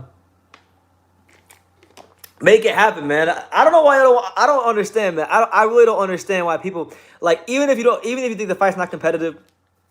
Wouldn't the Canelo fans want to see like there's gonna be a lot of great content on the channel that week if they ever fight. There's no fight in boxing. Honestly, at this point, this fight with Canelo and Boo Boo, it has surpassed Crawford and Spence for me. It has surpassed Fury and Wilder. It's even, believe it or not, it's even surpassed Chocolatito versus Gallo Estrada, the trilogy. I want to see this fight more than any fight in boxing. Any fight in boxing at this point. You know what I'm saying? But just because of all the history, these guys genuinely don't like each other. And that's what boxing's missing. Boxing has become too soft. It's become too much of a business. And it's rare in boxing these days when you get these fights that have two fighters that legitimately don't like each other. The last fight that I could really think of that you got where two fighters didn't like each other, and it was the best build-up of 2019, was Tony Harrison versus Charlo. That was the last fight I can remember. All right? That's the last fight I can remember where I said, damn, these guys don't like each other. And it was a legitimate rivalry. And I feel like this fight would be somewhere along those lines. And you get a great build-up. BT, Bob Aram says, Oscar Valdez versus Shakur Stevenson would be a good pay-per-view, but Jose Ramirez versus Josh Taylor isn't on pay-per-view.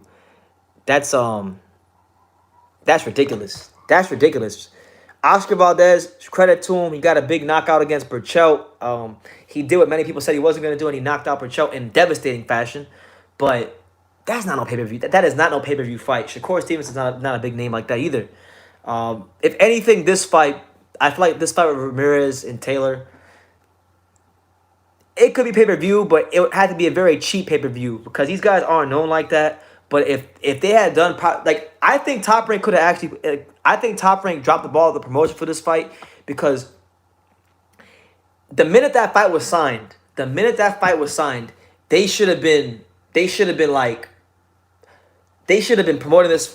this fight on every sporting event on ESPN. They should have been promoting this fight on every TV show on ESPN from the minute it was signed, gassing people up, telling everybody about Ramirez and Taylor and doing mini documentaries all the way back then. And then you would have told everybody that they're undefeated. That sells. They got all the belts. That sells. And Scotland versus American Mexican fighter, that would have sold. And you could have charged. You could have made this fight $30 on pay-per-view or something like that. $40. A cheap pay-per-view, and you probably would have sold a lot of them. But because it was poorly promoted, if you do it now, I don't think it's going to do well, in my opinion. I don't. But no way in hell is Oscar Valdez, Shakur Stevenson at pay-per-view over Josh Taylor versus Ramirez, two guys who are undefeated, fighting in their primes for undisputed. No way in hell. No way.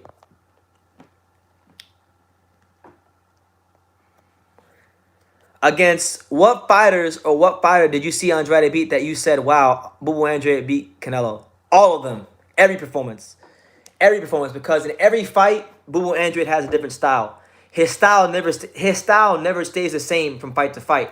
That's why right now, right, if you look at his last couple of fights at 160, when he fought, when he fought Keeler and he fought Liam Williams, these are fights where, he's throwing, like in the Liam Williams fight, he threw a lot more uppercuts because that was the punch that was available to him. Demetrius Andrade, the way he fights in the boxing ring, he reminds me of like the best basketball players. The best basketball players like your Michael Jordans and your LeBrons and your Dwayne Wades and your Kobe's and your LaMelo Balls. These guys take what the defense gives them, and they just they make decisions based on whatever their opponents are giving them. Boo Boo fights the same way. He takes what the opponents give him. So Liam Williams, he saw something that Liam Williams is the way he was reacting to punches or the way he was reacting to feints. Something went off in Demetrius's head where he said, you know what, I'm gonna keep throwing the uppercut, and it worked for him in that fight. Against Luke Keeler, it was the overhand left, all those kind of stuff. But then if you go to his fight against like Brian Rose, he was more of a combination puncher. He was more of a volume puncher in that fight. When he fought Willie Nelson, he was more of a counter puncher. So he adapts his style. Fight by fight, he adapts his style to whoever was in front of him. You know what I'm saying? And I really believe like he's a chameleon. He doesn't really have he doesn't have a defined style. He could be the boxer puncher. He could be the counter puncher. He could be the slugger. He could be the technical boxer. He can be all those things. So Keeler and Sulecki and the rest are them on the same level of competition as Canelo. So the level of competition means nothing to you. I never said that. You're putting words in my mouth, and I don't know what it is. LR, who was on Rap Stars channel the other night, a lot of these Canelo fans, they're putting words in my mouth. I never said level of competition doesn't mean anything, but at the same time, I'm not gonna say that he fought all bums because he didn't fight all bums. Because if you say he fought all bums, then you gotta say Canelo fought all bums. You gotta say that because the guys on his resume that he blew out gave the guys on Canelo's resume like Jacobs and Saunders and Liam Smith tough fights. In some people's opinion, those guys lost to the guys on Demetrius' resume. So you can't say he didn't fight nobody, and you can't use that argument. Obviously, he hasn't fought an A-level fighter. He hasn't fought a creme de la creme fighter like Canelo Alvarez. He's fought a lot of guys that were top 10, top 15 guys at best, solid, credible fighters, but nothing A-level. I get all that. I get all that. But at the same time, with a fighter like Boo Boo Andrade, when you have his kind of IQ, his level to adapt to whatever's in front of him, because he showed it in his career. While everybody's been sitting here saying he's been fighting nobody, saying he's been not doing anything, he's been showing different skills in different fights. And you're missing. Kid Stacy, shout out to you with the £5 super chat. He says, salute BT. Great video on Boo Boo Andrade the other day. You're the only one holding it down. GGG, Charlo, and Canelo are all ducking Boo Boo Andrade. This is facts. And shout out to you, Kid Stacy. And listen, it's not even just exclusive to those guys. It's also Mangia. Mangia is another one. Throw him in the mix as well. I appreciate you, champ. We just want to see these fights happen.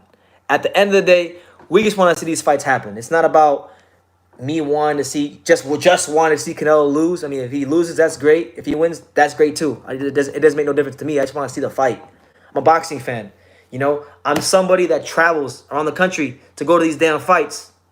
Spending money I really should be spending on going to these fights because I love boxing and I love going to the fights and getting this content and talking to you guys, and I have a lot of fun doing it. So it's not facts. Boo Boo Andrade is not a pay-per-view fighter. Yeah, but Avni Yildirim is not a pay-per-view fighter. Billy Joe Saunders is not a pay-per-view fighter. Callum Smith is not a pay-per-view fighter. So what are you talking about? Why are you guys moving the goalposts? All you guys, I think it's a shame. I think it's truly a shame what's happened to Boo Boo Andrade because people are so fixated on him not fighting these A-level guys because he hasn't been able to get them in the ring for whatever reason. So between him not getting A-level guys, Canelo discrediting him, the media being against him, everything being against him, really, what people are missing out on is one of the best fighters in the world. He is one of the best fighters in the world. He's one of the most versatile fighters in the world. One of the most versatile fighters in the world. And nobody's even mentioning it. I don't hear Mannix talk about it. I don't hear DAZN talk about it. But he is. He showed you different styles and different fights. A lot of fighters in boxing, and I watch a lot of boxing, so don't tell me otherwise. You can't tell me otherwise. A lot of fighters can't adapt to their opponents the way Demetrius Andrade adapts to his opponents, just like this. His ability to make adjustments and dissect opponents is second to none. And while everybody's sitting here saying what he doesn't got, they're missing on what he does have. And what he does have, he brings a lot to the table when it comes to being in that boxing ring.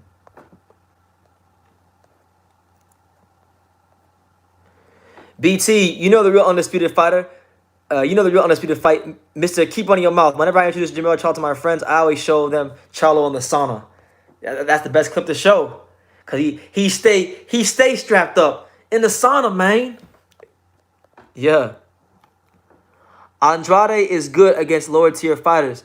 Then that means Canelo is good against lower tier fighters, because Billy Joe Saunders, he went life and death with Artur Akavov, who Demetrius Andrade shut out. Daniel Jacobs, life and death with what's his name? Sulecki. Daniel Jacobs, life and death with Sulecki. You know, all these guys going life and death with guys on his resumes. Come on, man. Yo, BT, where's my True School 3X shirt? Where's it at, champ? I gotta damn, I gotta stop slacking. I gotta get my True School Sports store set up again, cause I took it down because I was gonna put it back up with the new logo, with the Vice City logo, with the blue and the pink logo and the black in the background. But I haven't had a chance to do it yet. But when I do, I'll announce it, and you guys can go cop the merch from there. LaRon 9817, what's good, champ? How you living? We're just here. Figured I'd say what's up to you guys. I'm in LA right now. I got a busy day ahead of me. I'm gonna be going to I gotta edit some videos, and might be going to the Dodgers game later on. But we're here. We're just chilling.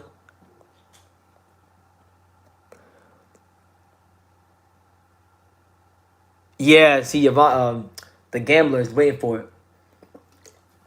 A lot of people are waiting. I'm not gonna lie to you guys. I've been slacking on that end, but I'll get it done before I leave LA. I mean, I'm in LA till Monday, so I'll get it done before Monday. Yeah, man, just that fight right there would be the best build up in boxing. I can't think of a better build up in boxing except maybe Joshua Fury. Now Carlo M is bringing up bringing up an interesting point. He says Caleb Plant will price himself out. Now, this was an issue in the past. They offered the fight with Canelo to Caleb Plant on short notice, and I guess he wanted too much money, and it was on too short notice, so he didn't take it. And so a lot of people believe that's going to happen again. Raider LA Boggy says, "You're in LA? Nice. Really, where in LA are you?" I'm in East St. Gabriel. That's where I'm at right now. But which is kind of far from LA. I didn't realize that it was that damn far from like downtown LA, but it is. Caleb Plant, he's a guy that is a PBC fighter. We know these PBC fighters all get paid nicely to fight nobodies. It's been that way for a long time. Plant, I like him, but he's no different. We'll see, man. Billy Joe made what? I heard Billy Joe made upwards of, I think, was it $7 million? Was it 7? I believe it was 7. Might have been $5 or $7 million. He made a lot of money to fight Canelo. If Caleb Plant is offered that somewhere in that ballpark of money, I don't see why it should have happened. I don't see any reason why it should happen. Oh, great question. Here's a great question. Milo says, BT, you think if Nello was at 168 in 2009, would he have entered the 6-man tournament? No, I don't think he would have. They would have what? Butte, Froch, Ward, Glenn Johnson, Sakio Bika. No, that would have been a gauntlet. That would have been a tough. That would have been tough for Canelo. A lot of strong guys in that weight class. Canelo Alvarez against a guy like Froch. Froch is not a great boxer technically, but Froch is big and strong, and he's extremely durable. That would have been an interesting fight. Glenn Johnson would have been an interesting fight, because any fight with him is just interesting. But either way you slice it, I don't think he would have got past Andre Ward. Andre Ward would have beat Canelo, I think. And I can't stand it. I couldn't stand Andre Ward when he was fighting. I didn't like his style. I didn't like how he used to excessively hold and whatnot. But he was a grimy guy on the inside. He would do whatever it takes to win. And he has those things that you need to beat Canelo. Canelo Alvarez is a great fighter. So in order to beat him right now at this stage of his career, you have to be good. You have to be one of those fighters that is willing to do whatever it takes to beat Canelo Alvarez. Well, whether it's being a bit dirty, whether it's putting your life on the line, whether it's like, any of those things. You would have to be willing to die in the ring to beat Canelo Alvarez at this stage of his career. And I just don't see too many guys that are willing to do that. Shout out to my main man, Freddie, Box Talk 101. He says, my guy, checking in. What's good? What's good, champ? How you living? I'm good. We've been live for almost like 2 hours. I'm in Cali right now, just in the Airbnb. Enjoying the California sunshine, even though I haven't gone outside yet. I'm gonna have to go outside and get some of this California sunshine. But we've been talking about Canelo Alvarez and Boo Boo Andrade and Caleb Plant and some other stuff in boxing. We talked about Nerdy versus Figueroa. Let's see. Kessler, Abraham. Yeah, exactly. I didn't even mention Kessler and Abraham. I didn't even mention Kessler and Abraham and those guys in the tournament. So I think at that time, Canelo Alvarez wouldn't have entered the Super 6. He would have fought somebody who didn't enter the tournament who had a name. So anybody who has a name that wasn't in the tournament at the time, that's who he would have fought. Box Talk says he's got Lewis Netty. What about me? I'm going with Figueroa. I'm going with Figueroa, man.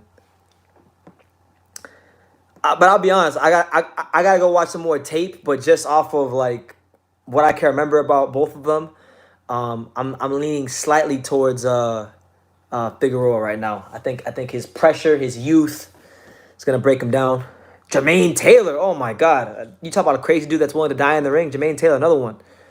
You know what? That's a video. That would be a good video to do on the channel. I'm gonna write that one down. Where's my damn notepad at? Where's the notepad at? I need to write that down before I forget. Canelo Alvarez in the Super 6 in 2009. How would he have done? Because I've never even pondered that till just now. So I'm gonna ponder that one some more, and that's gonna be a video. Hold on. Canelo at 168 Super 6 in 09. That one's going into the video archive. I'm gonna do that one later on. Canelo hits too hard. He literally broke facial structure bones. Tyson Fury needed egg weights to do the same thing according to the LDBC. No, I mean, look. Canelo Alvarez, I don't know. I don't want to hate on the guy, but I find it very strange how he couldn't punch this way at 160, and all of a sudden he's punching this way at 168. It could just be that these British fighters seem to just fold. They fold a bit quicker than fighters from like America or Mexico. But listen, Canelo Alvarez is a great fighter. I'm not gonna hate on him. He's a great fighter. He's an A-level fighter. He's reached that stage of his career where it's gonna take something special to beat him. And there's only a handful of guys that I think have a chance. I think Boo Boo should apply more pressure by vacating and moving up and having a fight at 168, automatically making him number one to Canelo and WBO. That's exact. I agree with you. That's exactly what I've been saying. I think Boo Boo, it's not enough to just give lip service. I think that would be the best course of action, because if he goes up to 168, as Box Talk knows and as some of you guys know, he would be the guy. He would be somebody that all he would have to do, because he was former champion in the WBO at 154, same at 160. All he'd have to do, according to their own rules, is request become mandatory, and it's up to the committee, because WBO has this committee that says yes or no. It's up to the discretion of the WBO rankings committee that they'll say either yes, he's the mandatory, or no, he's not the mandatory. So, I agree with you. Apply that pressure. Double down, triple down. Some people are going to say Canelo knocked Amir Khan. BT, the WB rankings are horrible. Worse than the WBC at 160. Oh my God, they're horrible. You got guys like Patrice Volney and Tyler Howard and other guys' names we can't even pronounce. If Boo Boo fought any of the guys in the top 15 at 160, oh my God, he would get crucified badly for just fighting guys in the top 15, because that's how bad it is.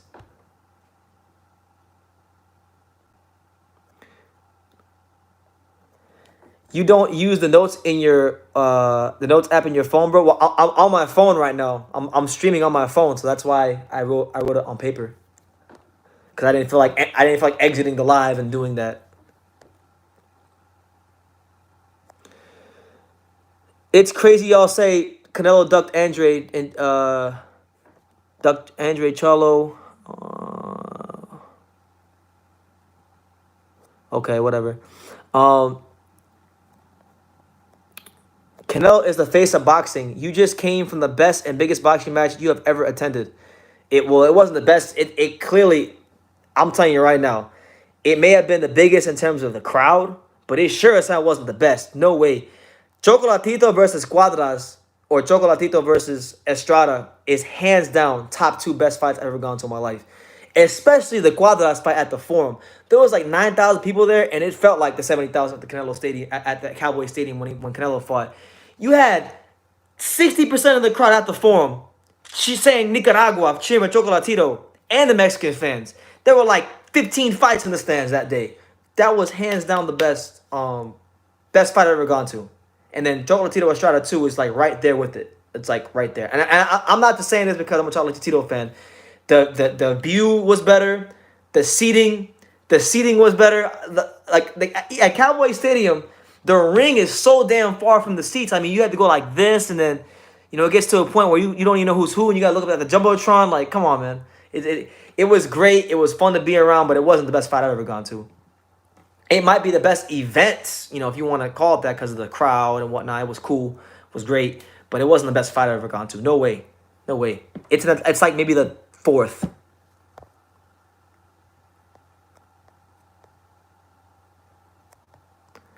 A lot of pro fighters from the States rack up wins early by fighting in Mexico. Exactly. Competition in America is the best. I mean, people hate when I say this because they say you're being biased towards. That's because you were sitting far away. Everyone was sitting. You would have been at the stadium. Maybe you were, maybe you weren't. But like, unless you were sitting, dude, 400 level, the 300 level, or the 100. I don't 100 level of the stadium.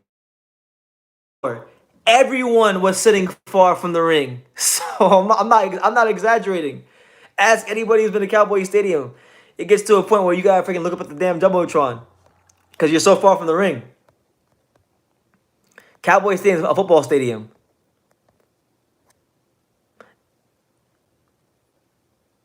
It wasn't built for boxing. You damn right. Brandon Lentz says, I want to fight Nagy Aguilera. Oh, man. Brandon said he's mad as hell that Nagy Aguilera, he quit against Frank Sanchez. That was shambolic. We didn't talk enough about that. That was absolutely shambolic. But, I mean, it was cool. Fighters from America is hands down the best. Like, it's nationalistic or patriotic. It's the fighters from America. The best sparring in the world is in America. That's why Canelo himself, even the great Canelo himself, he don't go to Mexico for sparring. He don't go to best past a certain level. I'm just saying, toughest competition, the Americans. Black and Brown Boxing. Shout out to you, champ. Hope you're doing well. Everybody, make sure you guys go subscribe to Black and Brown Boxing. Good guy, good channel, making waves in the YouTube boxing community.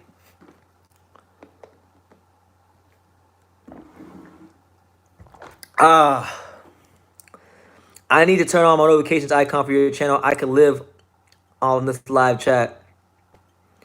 Yeah, Paul Andrade. You know what? Paul Andrade, I had a chance to talk to Paul. I talk to Paul frequently. He calls me. Normally he calls me. I don't even call him. He calls me. Paul, it seems like from what I've been told that Boo Boo's next fight, more than likely, from what I've been told, will be against Chris Eubank in the UK. And that's not a bad fight. It's not the best fight in the world, but people are saying they want him to fight. He's fighting with nobodies. Although I would say that the nobodies he's fighting are tougher than Chris Eubank Jr. Chris Eubank Jr. is a name. He's sells well in the UK. And that fight would do very well in the UK. That'd be a fight that the zone is interested in.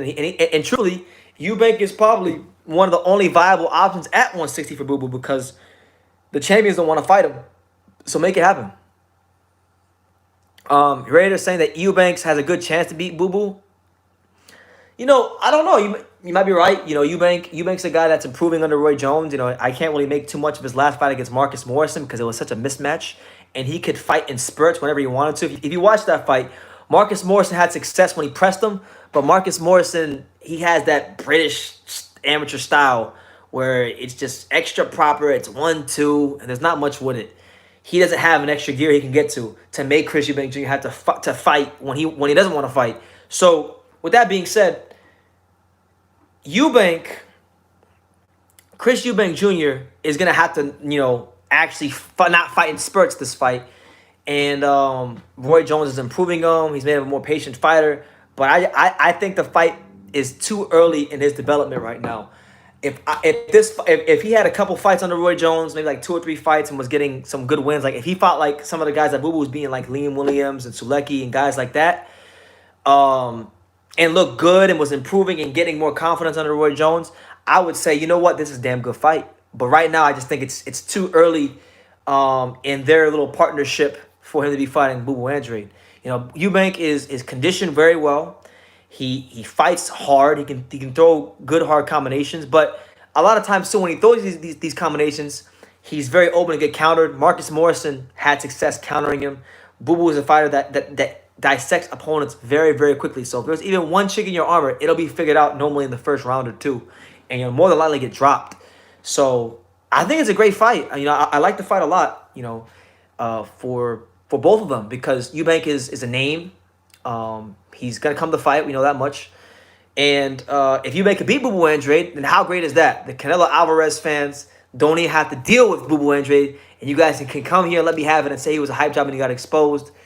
And then we're looking at Canelo Alvarez and Chris Eubank Jr. doing a big fight in the UK because Canelo Alvarez has said he wants to go to the UK. That's on the agenda. That's on the bucket list. He wants to fight in the UK. So we'll see, man. We'll definitely see. But personally, I think Boo Boo Andrade will. I think he'll stop. I think he's gonna stop Chris Eubank Jr. I know he didn't stop Liam Williams. I know he didn't stop Keeler on these guys, but this is a different caliber of fighter. You know, there's gonna be more on this fight, so I think mentally he'll get up for it because he's one of these guys. He knows he's just so much better than most of these guys. He can come in the ring. He can box at 70%. He can box at 70% and beat a lot of guys. But this is a fight where I think he'll turn it up to 90%, 100%, something like that, and you're gonna see a great performance. Yep, that's what I think. I think Eubank will have some success in the fight. He'll throw some flashy combinations. He'll land. He'll win a round or two. People will say talking some more. Canelo wants to fight in the UK, Japan, and South Africa. That's okay. Paul Andrade and Mexico City, if they want to fight, bring the fight back to his people. He said recently that was it the 9th? I think it was the 12th. You sure it was the 9th? 10th round. You're right. He did think it was the 9th. It's funny because I should have remembered that fight because I was there. I was like 20 feet from the ring, but I forgot. Wasn't pretty sure it was. Or the morning grind. Let's go to proven. I think Billy Joe beats Andrade. He's more proven. They fought. He already got his career ended by Canelo. Boo Boo would just finish the job if he fights him. Billy Joe would get fucking bad idea. He had his chance to fight him. He pulled out.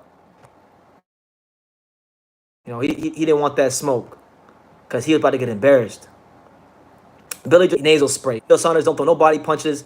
Billy Joe Saunders headhunts all the time. Billy Joe Saunders. Oh, what's that's Liam Williams. That's Liam Williams.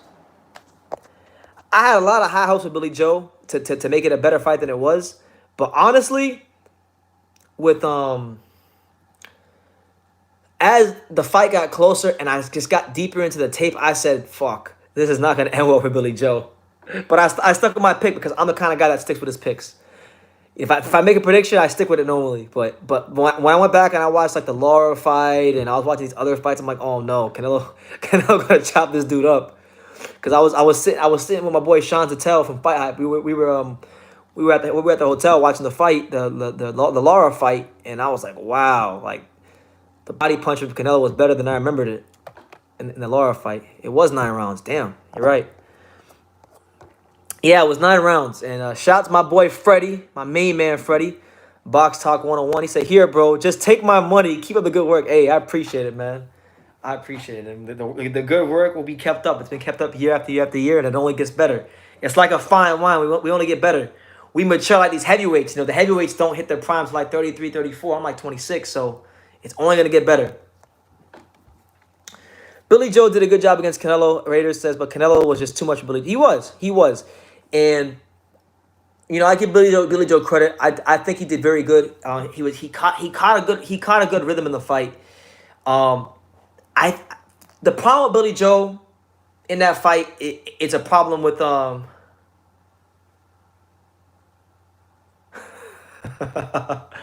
Yvonne says, if I listen to your picks, I'll be homeless. Damn, champ. I'm wrong, but I'm not wrong all the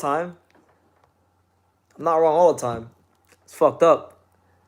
I mean, I wasn't wrong with Lomachenko Lopez. I wasn't wrong with I was wrong with a lot of fights. Stop hating. I wasn't wrong with Canelo. I mean, I picked Canelo.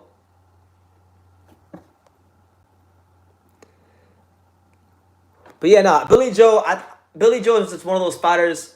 He doesn't throw body punches. And the round where he had the most success was that one round. I can't remember the round exactly, but there was a round where Canelo threw like a jab or a right hand, and Billy Joe caught it, and then he threw a counter to the body, and then a straight left up top. And then that was the round where he got Canelo's attention just a little bit, and he was able to win the rest of the round.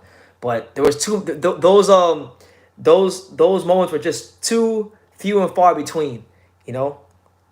That's why I think Benavidez would be a good fight for Canelo, because Benavidez, he's someone that we're talking about a guy. He's handing out rib dinners. He's throwing 7-8 punch combinations. He's got physical strength. He's got a lot of things. BT, why doesn't Boo Boo just vacate? Why is he still fighting at 160? He needs to go to 168 and fight a guy like Jacobs. I agree, and I told his dad that. I told his dad that in the interview. That's the route that I think they should take. If they're really that serious about Canelo, that's the route they should take. So we'll see what happens. Benavidez has the power to keep Canelo off of him and a length to keep him out of his range and the hand speed to catch him when he tries to close the distance. He's got it all. And he's got the durability. That's another thing too. Durability. Because you can't beat Canelo without having durability. Honestly, if Boo Boo moved up to 168, I would love to see this fight just for laughs. I want to see Boo Boo against Callum Smith. Because everybody says Callum Smith was the number one super middleweight at 168. So I think it'd be great for Boo Boo to start going up there and just fight all of his old opponents. Fight all of them. Fight Callum Smith. You fight Jacobs. You know, if Billy Joe wants to keep boxing, he wants that smoke, and he's not going to be on nasal spray, fight Billy Joe. Fight Odney Yildirim. Fight all them guys until Canelo steps up to the plate. You know, until people start demanding it. Because I think if he were to go that route, let's say he beats two of those four guys, let's say he beats Callum Smith and Jacobs, so we'll just say those two, then I think people would actually start demanding the fight. You know what I'm saying? I think they would demand the fight for sure. Hell,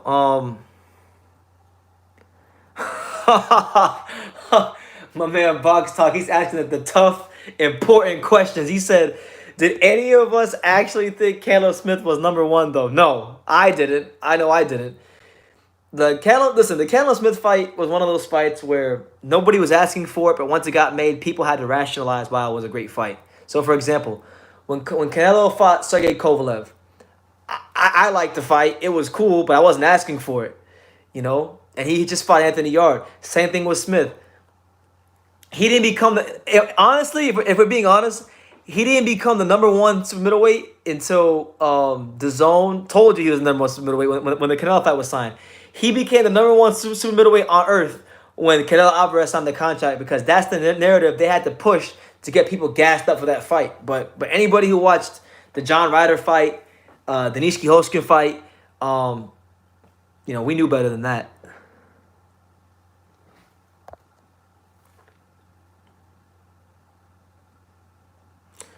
That's the problem. Boo Boo Andrade is not fighting anybody. Not at 154, not at 160. Why didn't he do that at 154 and 160? Why while you're telling him to do now fighting these guys? Well, I told him to fight those guys. I wanted to see all those fights, but like, yeah, it's very hard to get this guy opponents. It really is, because as many Canelo fans are so quick to tell me, he doesn't sell. He doesn't have a fan base. He hasn't fought nobody, and if high risk, low reward was a person, it would be Demetrius Andrade. So it's not the easiest to make fights with him. You know, he's did his part. He's won. All you can ever ask a fighter to do. You get into boxing. A lot of times people make boxing more complicated than it has to be. They say in boxing, you got to have a fan base. You got to sell. You got to do all this other bullshit. But at the end of the day, boxing comes down to one thing and one thing only: winning. Winning is all that matters.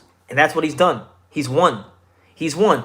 You can say he hasn't fought anybody, but look, there's been plenty of guys throughout the whole history of boxing who fought nobodies and lost or had tough fights. The greatest of all time, so they say. I don't think he's the best. I don't think he's the best heavyweight in the world of all time. But like Muhammad Ali, they say he's the greatest. But he got dropped by Chuck Wepner. He had a hard fight with Doug Jones. Plenty of guys have had hard fights and lost to guys they shouldn't have lost to.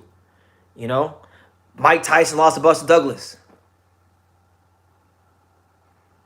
Okay, now Raider LA says, I don't care if it's just about his style, if he's boring or if he doesn't sell. It doesn't matter. In boxing, what matters is the level of competition that he's fighting. And I agree. Level of competition doesn't matter.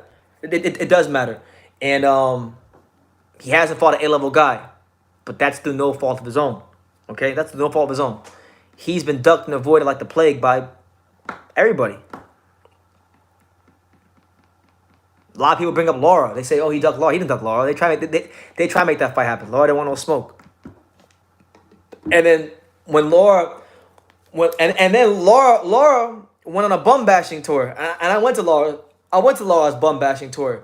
He fought Yuri Foreman in Miami. I was there, and he fought Yuri Foreman and Jan Zevic. So y'all talking about Boo Boo hasn't fought nobody. There was a point in time after Laura fought Canelo where he wasn't fighting nobody for a long, long time. But he never got criticized for it. BT, do you think Charlo will fight Laura next after Montiel? He should fight someone after Montiel. He should fight someone. Because honestly, I like Charlo, and he at one point in time, he was one of the 4 guys that I was petitioning for Canelo to fight. But him picking Juan Montiel, I'm taking him off the list. You can't be doing fight Canelo, and you can fight all these other guys, and you're fighting Juan Montiel. You can't beat Montiel. James Kirkland? Come on, man. At least Liam Williams, who's playing shot gyms at minimum, at least Liam Williams, before he fought Boo Boo, he had some close controversial fights with Liam Smith, a guy who's world level, who's fought Canelo. So that's different. And he was horrible, truly horrible fighter. Then make him a soft touch between real tough fights like Canelo did with Yildirim. Easy work, right? That's what I'm saying. Fly him out to Miami. Get J Balvin to perform a big concert so all the Latin girls in the crowd can go crazy.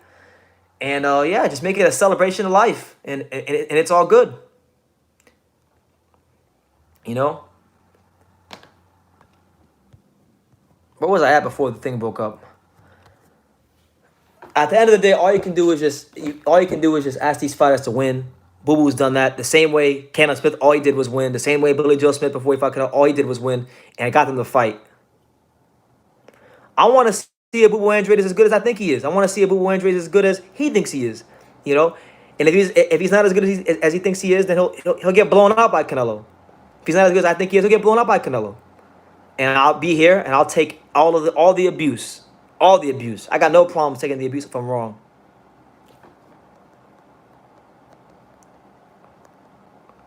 Shout out to Boxing Undercover Boss TV. Appreciate you, champ, for being here.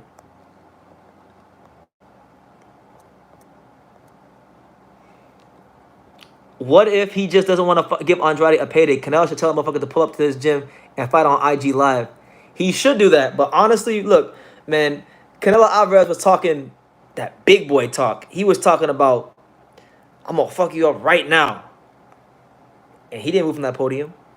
He talked the big game, but he didn't move from that podium. Listen, I'm not saying he's got to do that because I know when you're a boxer, your hands are registered weapons. But Listen, where I'm from, I'm gonna say it again, like I said in my video. Where I'm from, when you talk like that, you gotta back those words up, and he didn't even try to. He hid behind the security guards, hid behind Eddie Hearn, and he just started flapping his gums. So, Hyro Galvez, shout out to you with the $2.99 super chat. He says, "You know who the real WBA champ is? Just a casual." Hey, shout out to Hyro. Love Hyro. One of my favorite subscribers. Great person. You know what though? I would love to see that. You know, if Canelo don't want to give him a payday, they should go fight on Instagram Live. I would love to go. I would love to go to that sparring session. Make it happen. Could we make the Canelo Alvarez Bubu Andre sparring session happen? I'm sure. I'm sure that's very easy to set up. Keen Mitch, what's good, champ? He says, "BT, what up?" Shout out to the Untouchable. Sponsored by Kool-Aid with no motherfucking sugar. Shout out to Jarrell Miller. Speaking of Jarrell Miller, I don't know if y'all saw this. Did you guys see this? I was watching the Jake Paul, Floyd Mayweather, the Floyd Mayweather, Jake Paul scuffle when he took his hat. And it looked like Jarrell Miller was one of Floyd's bodyguards because he was holding Floyd. He was in between Jake Paul. So I think Jarrell Miller might be one of Floyd's bodyguards. You know, so shout out to Jarrell Miller. He got himself a job, a good job. Floyd's bodyguard. That's better than fighting. That's better than fighting. It looks like he's Floyd Mayweather's bodyguard. Saludos to Jarrell Miller. Valiant Prize Fight says Bubu Andre and Canelo gotta have mutual sparring partners after all these years. They do. One of their mutual sparring partners is Rashidi Ellis, who I'm gonna try to interview really soon. Great, fantastic talent in the welterweight division. He sparred both of them. Both of them he sparred. So you know what? It'd be a great interview to ask him that. Like who do you think would win? What do you see in Bubu style? What do you see in Canelo style? That'd be an interesting interview with Rashidi Ellis, amongst other things in his career. Where no, not Ronald, Rashidi. It's Rashidi Ellis was Canelo's sparring. Even told me they sparred with each other. So I'm not Ronald. I'm talking about Rashidi.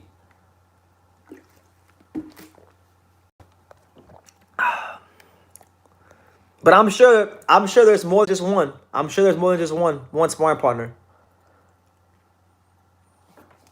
I gotta find that out. I'm gonna make that my next homework assignment to go figure out all the sparring partners that have sparred both of them. Sergio Martinez will most likely get at 160. Where's Martinez at? He's at 160, right? He should fight freaking fuck it. Sergio Martinez versus Canelo Alvarez. Make that shit happen.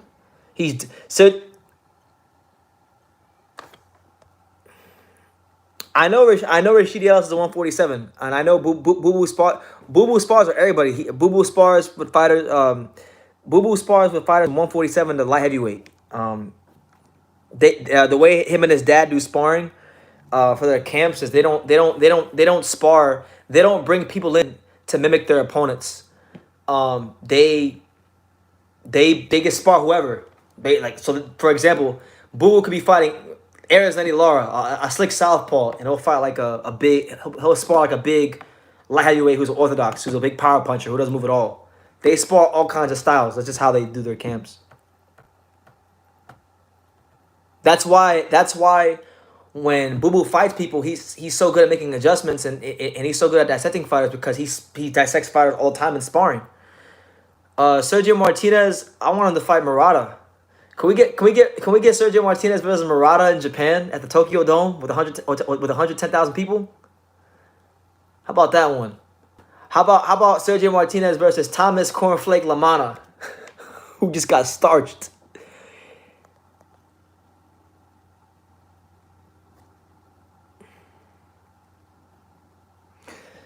F it, bro. Let's make it happen. I want to see Sergio Martinez versus Thomas Cornflake Lamana. And then if he can get past Cornflake, then I want to see Sergio Martinez versus Lara. And then if he can get past Lara, I want to see him fight Canelo at the Estadio Azteca in Mexico with 110,000 people. F it, man. I think I'm campaigning for Canelo Alvarez to fight the wrong southpaw. I want to see him fight Sergio Martinez. He's ducking Sergio Martinez. He don't want no smoke with Sergio Martinez. Fuck it, man. He don't want. He don't want to fight. He don't want to fight him. He's too good. He's too slick, too fast, too strong, too good.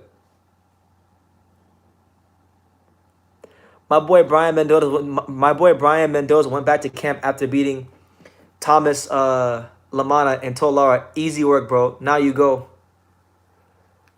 Yeah, it was easy work. I mean, Jesus, man, he didn't even last a minute. What was it, like 2 minutes, 90 seconds?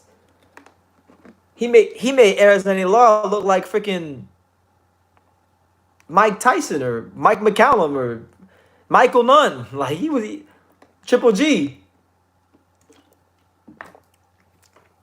I was there when Lara fought Yan Zevic and Yuri Foreman, and he didn't look that good when he fought those guys. Jesus. He made Lara look so good. I'm ready. I'm ready to just fuck around and put Lara on the pound for pound list. I'm gonna put Lara on the pound for pound list. F it, man. F it.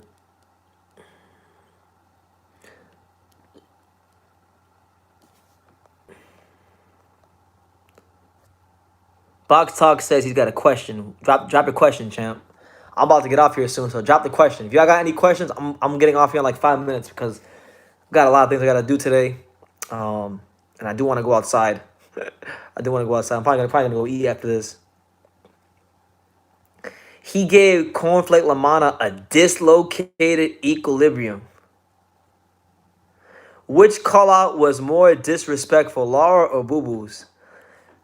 Like I told you the other night when I was on the live with you and Johnny, when I was talking to you and Johnny, I haven't went back and watched Lara's call out, so I can't remember right now, but I feel like Lara's, from what I can remember, was more disrespectful. But I could be wrong. Because Boo Boo didn't really disrespect Canelo until Canelo said, "You fight with nobody." You know? Lara is a 2-division champ, and he beat Canelo's brother. Hire with the $2 super chat. Yes, he beat Canelo's brother, and Canelo's brother, I think it was Ramon Alvarez, got whooped, got starched. He didn't want no smoke with Lara. What do you think about Boo Boo Andrade versus Benavidez? I think it's an excellent fight. That's an amazing fight. I would love to see Boo Boo how to dissect that style, because I say Boo Boo is great at dissecting styles. That's a whole nother beast to try to dissect this Benavidez. You know, I think physically speaking, that'll be Boo Boo's biggest test. We've never seen Boo Boo tested like that before, against a guy like Benavidez with that kind of strength, that kind of speed. And for Benavidez, we've seen in the past, he struggled with guys way worse than Boo Boo Andrade. You know, we saw Benavidez go life and death with Ronald Gavril. So I'd love to see Benavidez's footwork and his ability to cut out the ring tested in that fight. Great fight. Brilliant fight for boxing if it ever does come off. Love to see it happen. Are you on for the fight on Saturday night? I'm not sure yet. Maybe Pops will be, but I don't know. I might go to the fight because I'm here in LA. So I don't know. I might go. And it's right here in LA. So we'll see what happens.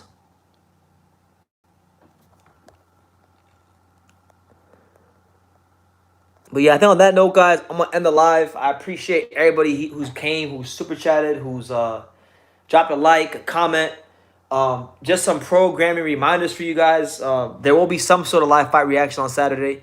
I don't know if it'll be me or my dad, but it'll be one of us. One of us will be live. And that's really it right now. I mean, I got some stuff in the archives I'm going to drop as far as interviews and sparring footage and things like that. So be on the lookout for that. And yeah, you never know at any second what might drop here on True School Sports. So just always keep your eyes peeled, keep them post notifications on, and just keep supporting the real and don't support the fake.